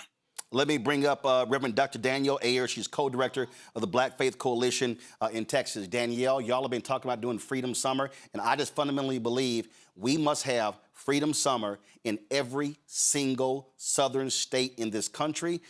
We must be flooding the zone. We must be having training sessions and teach-ins every single week. We must say we're going to hit every single black voter. We have to have maximum black voter participation, and our goal should be to break the number that we set in 2008 with the election of then Senator Barack Obama as president. Yeah, thank you so much for this opportunity. I want to first give a shout out to my senior pastor, Frederick Douglass Haynes III, Reverend Dr. Frederick Douglass Haynes III, Senior Pastor French U.S., will also have the privilege of serving as the pastor of justice, but also co-directing the Black Faith Coalition. So for us, Freedom Summer 2.0 is a tool or a tactic in our larger toolbox where we are looking to build Black political power throughout the state of Texas. So for Freedom Summer 2.0, while it is in the legacy of 64 Freedom Summer, which was access to the ballot box, right? 2026 Freedom Summer 2.0 is about dealing with the constant voter suppression tactics, the various machinations that are always implemented, and the ways in which this semblance of democracy is being dismantled. So for us, it's a 2-day convene that we will do in 3 cities.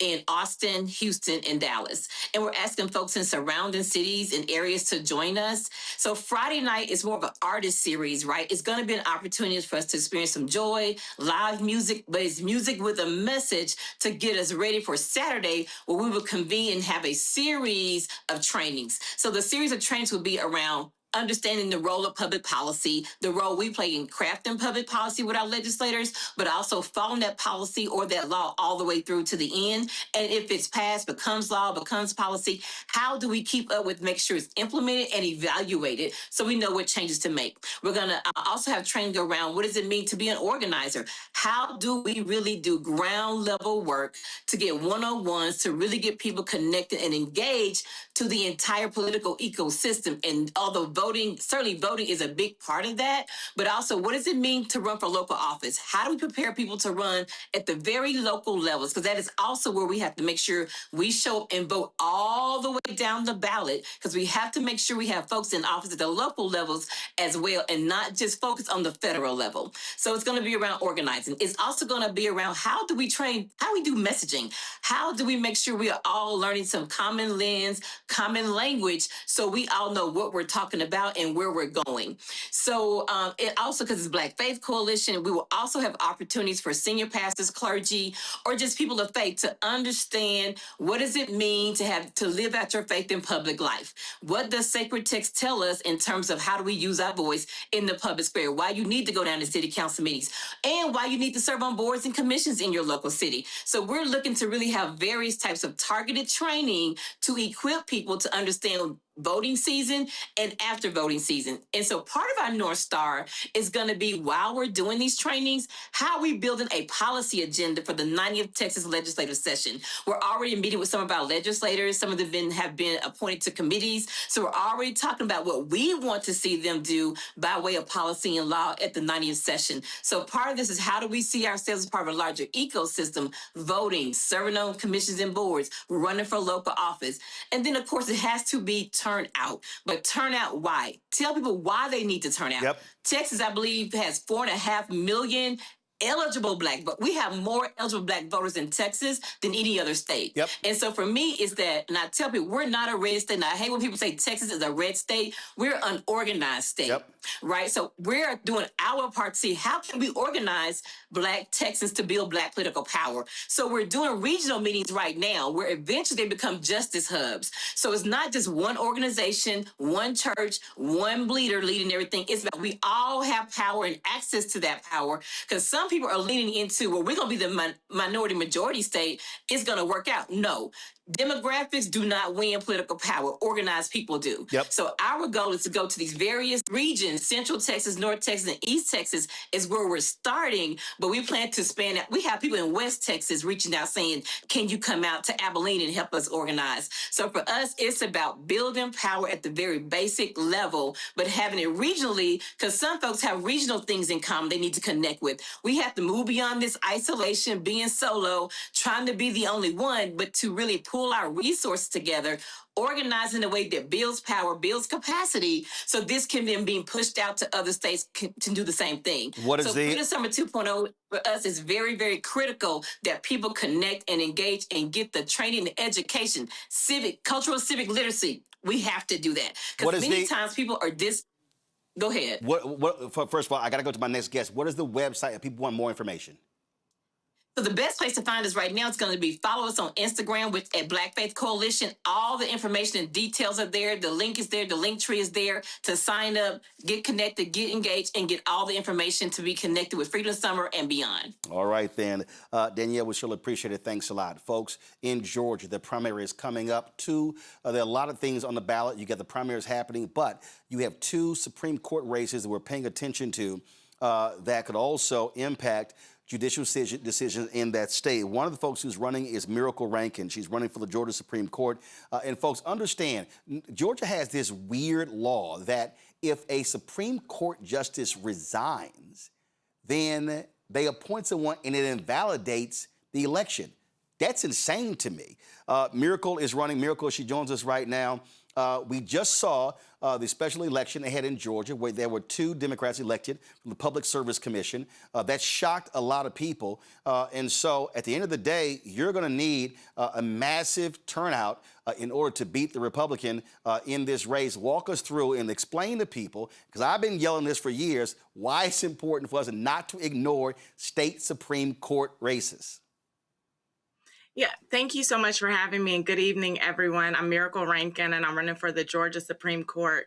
The way our courts are set up, it's a nonpartisan race. So when running, no one's running with the Democrat or Republican by our names because it's nonpartisan. And the way that we win is just making sure that people understand what's at stake on our state's highest court.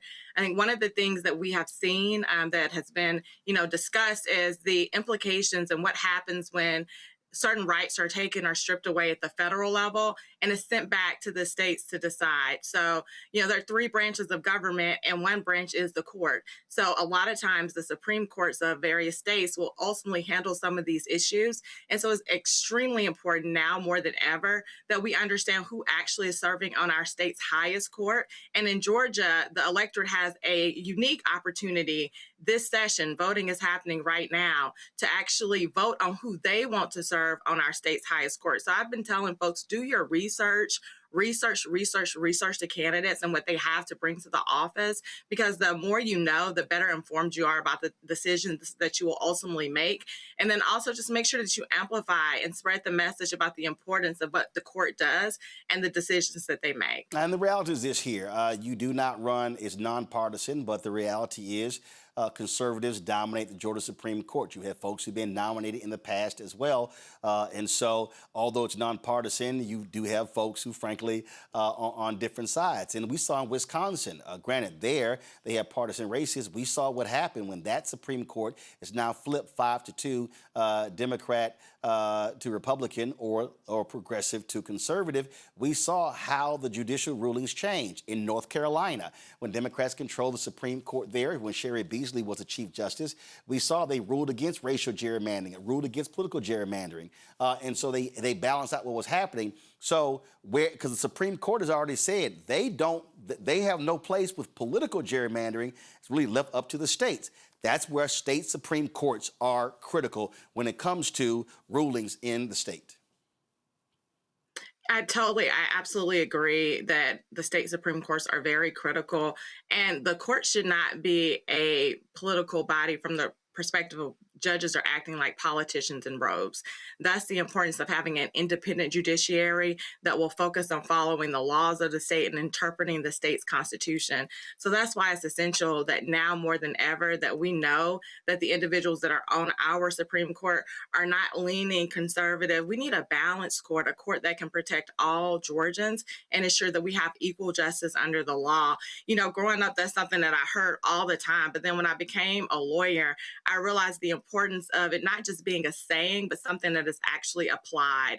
And the Supreme Court is that last line in the state that applies that equal justice under the law for all Georgians and ensures that our Constitution protects those vital rights that we have. I believe that the right to vote is a vital right. And so it is important that we have a Supreme Court where we understand what their beliefs are and what the justices believe on these particular topics. The folks at votemax.org had this story. It said, blow to Voting Rights Act amplifies stakes of Georgia Supreme Court elections.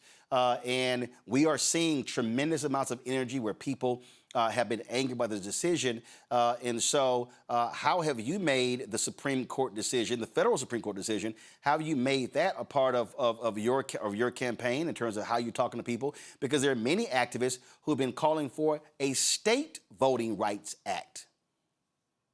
I will say that even before the Calais decision came down, one thing that has been very important to me is the access to the ballot and the right to vote. I was talking to a young man when I was going around just meeting people, and he said, how do I explain to my little mentees who say that my vote has no importance? It doesn't matter if I vote or not. How do I explain to them the importance of actually showing up for your state and local elections? And before the Calais decision even came down, I just reminded him, I said, you know, our people fought for this right, the right to have this sacred opportunity to participate in elections. And I think what we see from the federal level now more than ever, that if it wasn't something that was such an important right for us to have the right to vote, people wouldn't be attacking it so hard. And so it's always been a part of my personal belief system that the access to the ballot and the right to vote is very important, very sacred. And so I've just been continuing to spread that message of it's important that we all exercise our right to vote and we vote the entire ballot. Someone mentioned the importance of going down the ballot. For a lot of races, what we see is that people know who's running for the president, or they know who's running for governor or for Congress. It is rare that individuals in a state even know who serves on the Supreme Court. If you go and poll people and say, give us the name of one sitting Supreme Court justice in your state, they probably won't be able to do that. Yep. Let alone do people typically know who's even running for the Supreme Court in a contested race. So education has been pivotal and it has been key, and just making sure that we inform the electorate that your vote matters, your vote counts, and this is an opportunity to shape what Georgia looks like for future generations to come. Votesmag.com said this here: no justice on the Georgia Supreme Court has lost an election in more than 100 years. That is in part the product of an election system that shields judges from competition, limits voter turnout, and today has left this swing state with a high court dominated by GOP appointees. Now, here's the thing right here that I need folks who are watching the show to understand. Miracle, we often complain about gerrymandering. We often complain about how these things are set. Your race is statewide. So it is. So there's no gerrymandering. This is all about who's going to get the most votes. And so if black folks have a massive voter turnout in Georgia, that paves the way for you to achieve victory. And so I need folks in Georgia to realize this ain't no gerrymander. This ain't no, well, you know, I can't. No, this is a statewide race, and this can actually happen. History can be made if we maximize our turnout on primary day.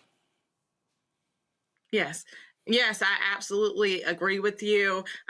People have asked me, why am I running? Right now, we are living in very unprecedented times. And at the federal level, we're seeing more and more things being taken away and being sent back to the states.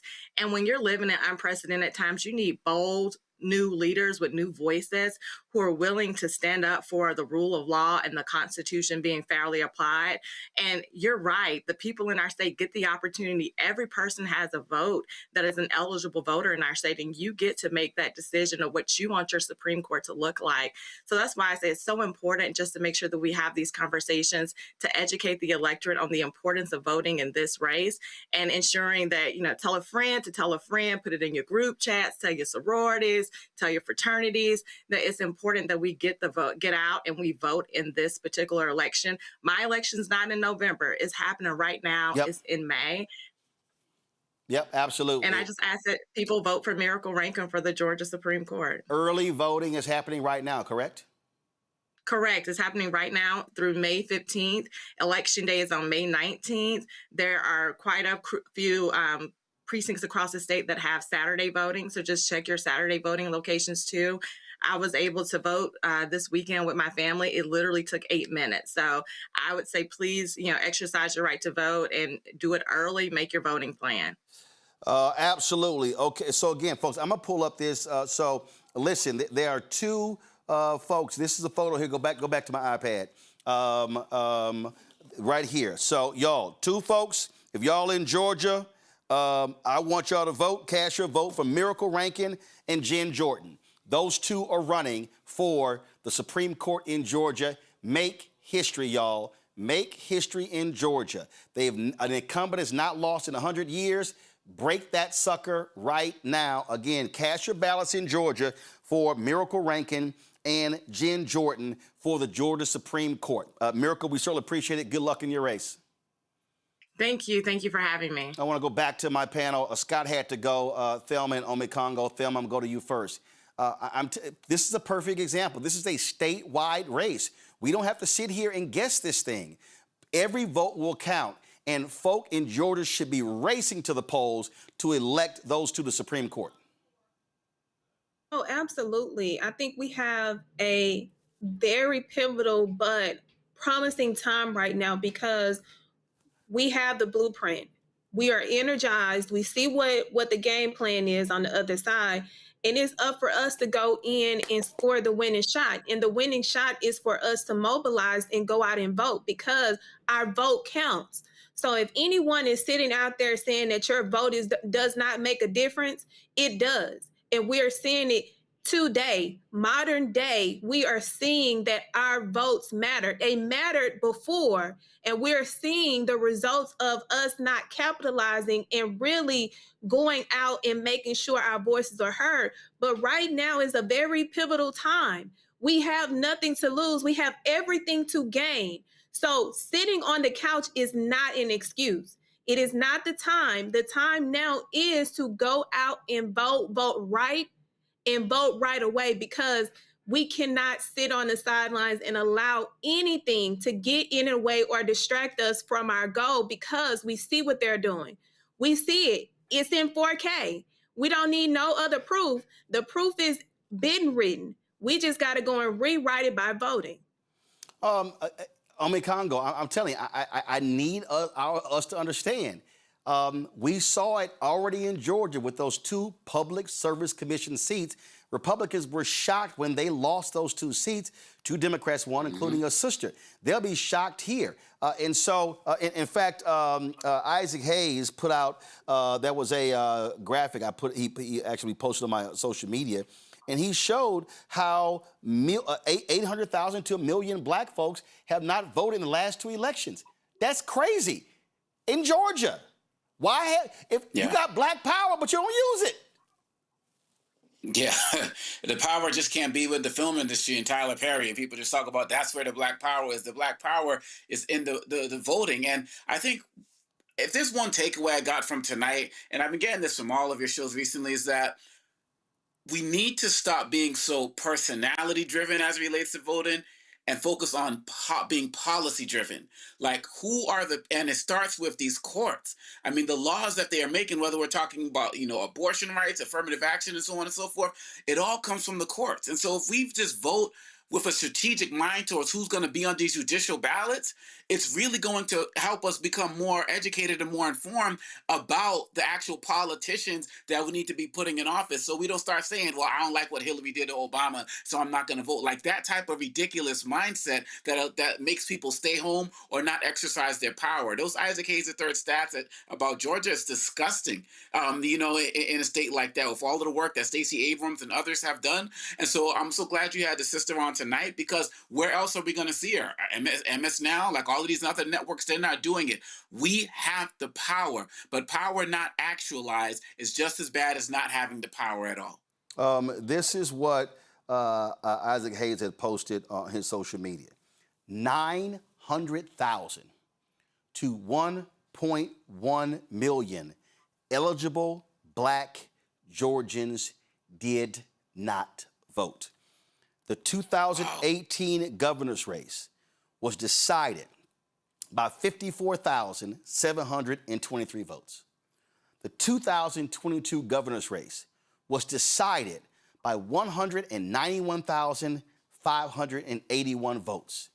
Y'all, 900,000 to 1.1 million black people did not vote. In 2024, North Carolina, Donald Trump won that state by 160,000 votes. Some 600,000 black people did not vote in North Carolina in 2024. Now, if you want to understand, again, and I keep telling y'all, if you want to understand what happens when we turn out, what happens when we vote, I go to 2008.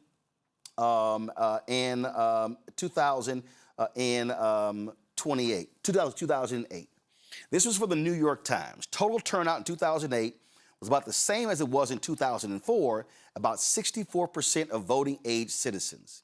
It said, but with Barack Obama on the ballot, the makeup of the 131 million who voted last year was markedly different.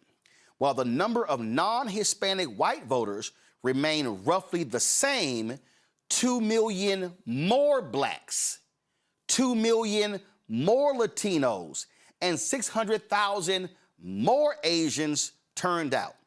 Compared with 2004, the voting rate for black, Asian, and Hispanic voters increased by about 4 percentage points. The rate for whites declined by 1 percentage point. What have I been telling y'all? When white voters are here and we go here, we can win. Y'all, it said it increased by 4 points. Not 10, not 15, not 20, 4 points. So if you sit here, look at this here. They said turnout varied widely by state. A high of 75% in Minnesota to 52% in Utah. This 70% turnout total in Maryland, Mississippi, Maryland black, Mississippi black, Missouri, Nevada, Ohio, South Carolina, turnout among blacks surpassed 70%. What have I been saying? Why do y'all now understand why I keep saying 70% should be the minimum? The difference between 55% and 70 is huge. Now, look at this here. 2004, according to the census, barely 60% of eligible blacks voted. In 2008, nearly 65% did, as did 60% of the white voting age citizens. But when the data later came out, it showed that black people turned out at a higher percentage than whites. Y'all, that's 5 percentage points. That's how this thing changes. Now, let me go back down here. It says, but one of the biggest changes was the gap between black and white participation. In 2004, the rate of black voter registration was 10 percentage points below that of whites. Last year, it narrowed to 4 percentage points. Of the 206 million citizens 18 and older, 71% were registered to vote. Among those who were registered, 90% voted in 2008. Now listen to this. Tom File, a voting analyst with the Census Bureau, said the turnout among blacks ages 18 to 24 increased 8% from 2004 to 55%. Y'all, 18 to 24 at 55%? That helped drive the overall turnout in that group to 49%, still lower than among older eligible voters. What is that saying? Young people, Gen Z, Gen Alpha, stop bitching and moaning about older politicians and people voting for older folk, because guess what? Older people vote. If y'all vote y'all numbers, y'all can absolutely wipe out folks at the ballot box. But what did it just say? 71% were registered, of the 206 million citizens 18 and older, 71% were registered to vote. Among those who registered, 90% voted in 2008. But see, when you go down and look at the numbers right here, it says it right here. Guess what? It says that, young folks, you got to vote. Among voters, listen, among voters 18 to 24 and 25 to 44, y'all need y'all to listen. I need y'all to listen. Among voters 18 to 24 and 25 to 44, blacks voted at a higher rate than whites in 2008. Older people vote. So more white people, 45 plus, voted than blacks, 45 plus. That means millennials, Gen Z, Gen Alpha, if y'all would mobilize and organize your demographic, y'all can outpace white voters and we will win. Y'all, this is very simple. When you see the gap, let me just say it again. When you see the turnout gap, hold on. When you see the turnout gap, when you see this chart right here, the reason the gap is expanding is not because all of a sudden white folks' number are exploding. Now you see right here, you see racial gaps. One of the reasons the white vote went above 70% in 16, 20, and 24 is because the black number dropped. Y'all, you cannot change politics when this happens. It's a numbers game, y'all. So when 900,000 and 1.1 million don't vote in Georgia, when 600,000 don't vote in North Carolina, when more than 200,000 don't vote in Mississippi, when you have upwards of 1 million in Texas who don't vote, y'all, our power is sitting on a couch, is on the basketball court, is at the bar, is at the club, So when somebody complains about tangibles, well, you are guaranteed not to get any tangibles if you don't vote. And the reality is this: we got a two-party system in this country. I didn't pick it.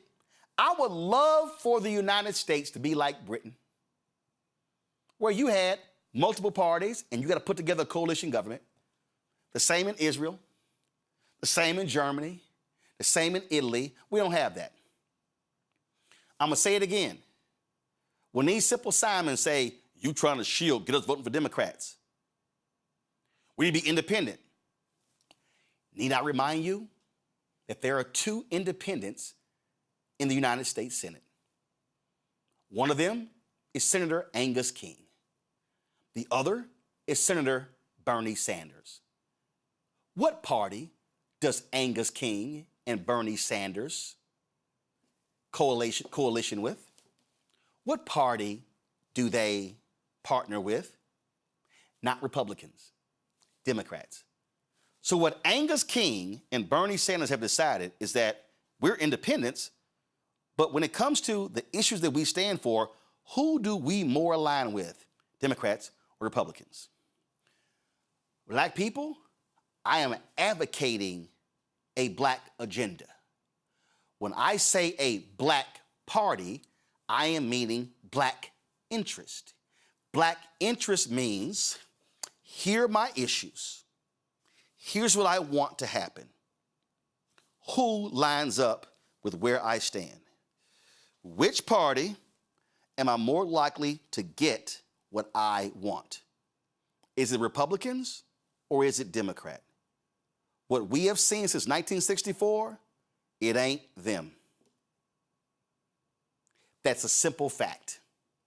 Now, when somebody says the Democrats have paid us lip service, I'm then want to ask them, okay, name me the issues you believe that they have not delivered on. And I'm then going to say, can you tell me where Republicans stand? Republicans and Democrats. And what I'm then going to ask you is, okay, so of the two parties, which one has the likelihood of addressing the issues that you say they paid lip service? Is it Republicans or Democrats? It's a binary choice. It's either one or the other. This is not an extensive debate. It's simple math. If you are black and you have an agenda, which one are you likely to pick? Now, if you are black and you say, I want lower taxes, I want higher defense spending, I want cuts to the food program, Republican Party. If those are your interests, but if you say, I believe in everybody having the right to vote, I believe in supporting civil rights, I believe I want more black businesses to participate in federal contracting, if you say, I believe in black maternal health and I want more federal dollars being spent on black maternal health, every time you name one of those issues, a finger is disappearing from Republicans, which means that they ain't support none of that. So now who are you left with? And now after you vote, and if they win, your job is to put pressure on that Democrat to come through with what you voted for. Which is why I say at the end of the election, we can't check out of the process. We got to stay fully engaged. But I'm guaranteed to never get anything that I desire if I don't vote. I'm guaranteed not to get anything that I desire if I don't register. So complaining on social media and whining at the beauty shop or the barber shop or wherever you meet literally does nothing. Because I'm telling you, the other side, they're mobilizing, they're organizing, they're strategizing. The Republicans in South Carolina North Carolina, Tennessee, Georgia, Florida, Mississippi, Alabama, Texas, Arkansas.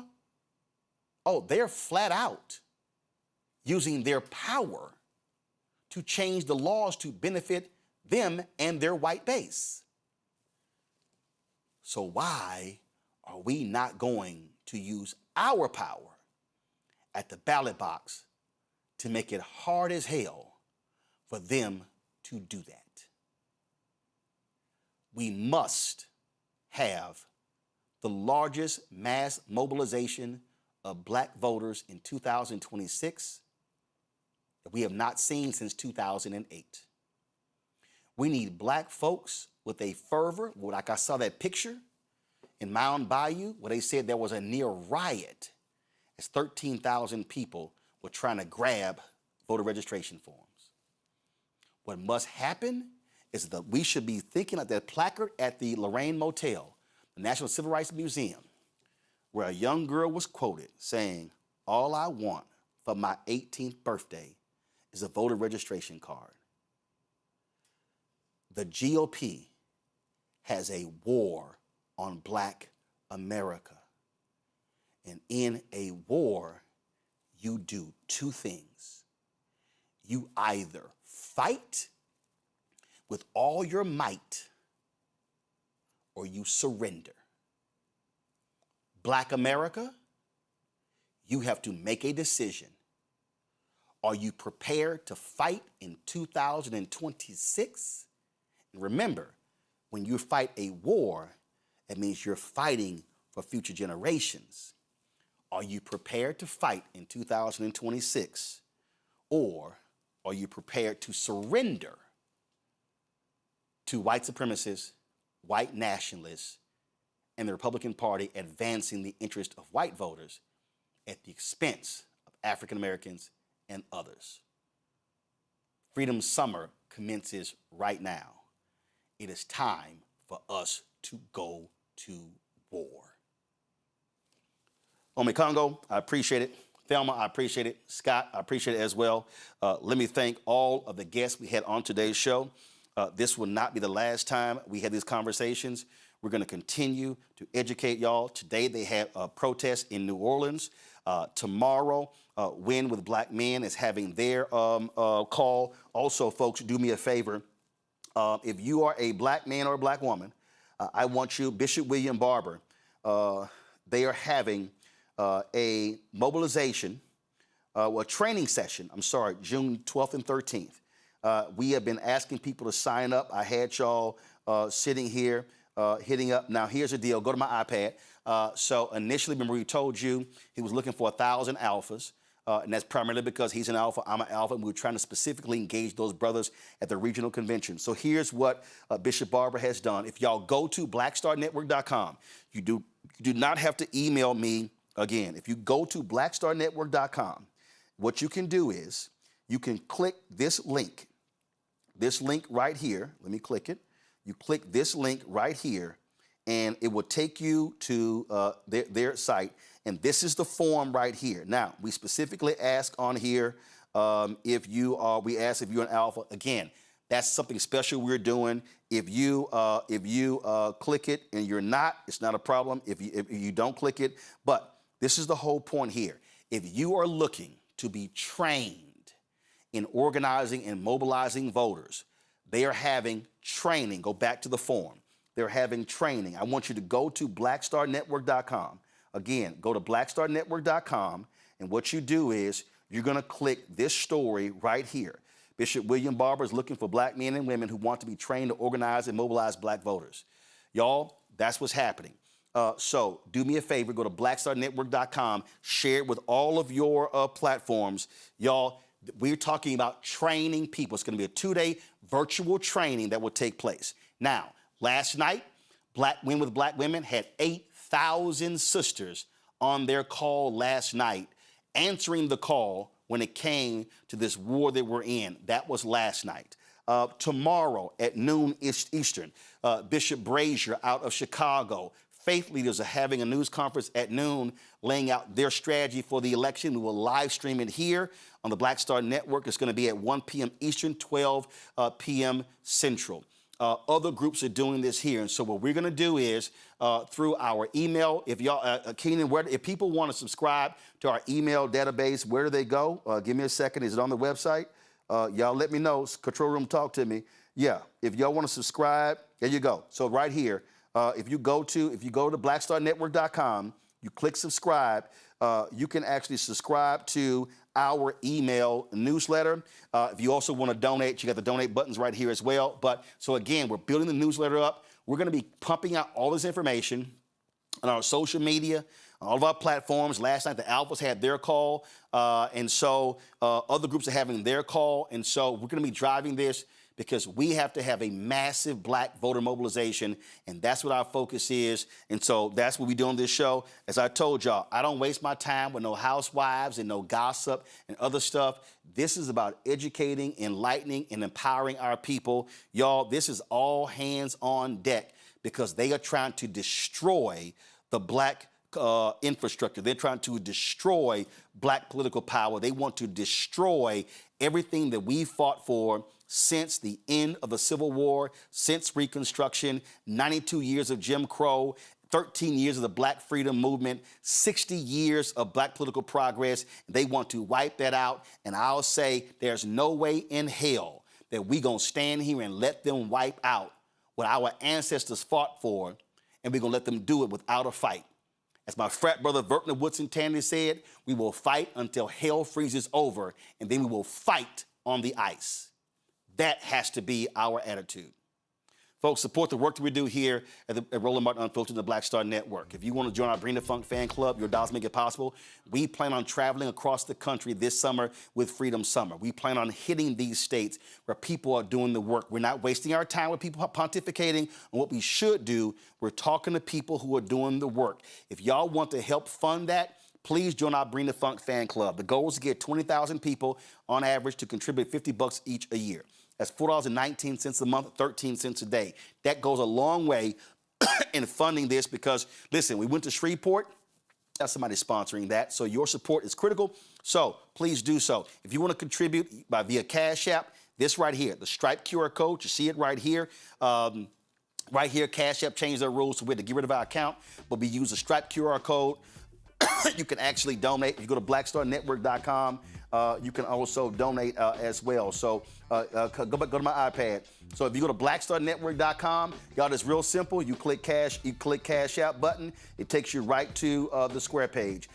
If you check some money order, make it payable to Roland Martin Unfiltered, P.O. Box 57196, Washington, D.C. 2003 7-0196. If you go to blackstarnetwork.com and you go to my iPad, if you click the PayPal button right here on the website, it takes you right to PayPal. If you, it's New Vision Media, that's the parent company. If you got Venmo, click the Venmo button, it takes you right to Venmo. If you want Zelle, it takes you right to Zelle. So the bottom line is, it's all right here on the website to support everything that we do. Download the Black Star Network app, Apple phone, Android phone, Apple TV, Android TV, Roku, Amazon Fire TV, Xbox One, Samsung Smart TV. You want to get our Roland Martin Unfiltered swag, please do so. Go to shopblackstarnetwork.com. Shopblackstarnetwork.com. Support our black-owned businesses. More than 50 companies are on our website, so go to our marketplace. All these products you see in our studio, these are all black-owned companies, so please support them as well. Do me a favor, if you want to support, download the app Fanbase, please support that. Follow me at Roland S. Martin. It's black-owned social media app. We got to be able to have our own platforms. These conservatives, these right-wing conservatives have bought TikTok. They control Twitter, Instagram, Facebook. So we got to have our own. So download the app Fanbase. Every day, Brittany Noble hosts the Breakdown with Brittany Noble, noon Eastern. Be sure to watch every day, noon Eastern, right here on the blackstarnetwork.com. Folks, that is it. It's war, and it's time for us to draft our people in this battle. Folks, I'll see y'all tomorrow right here on Roland Martin Unfiltered and the Black Star Network. Holla!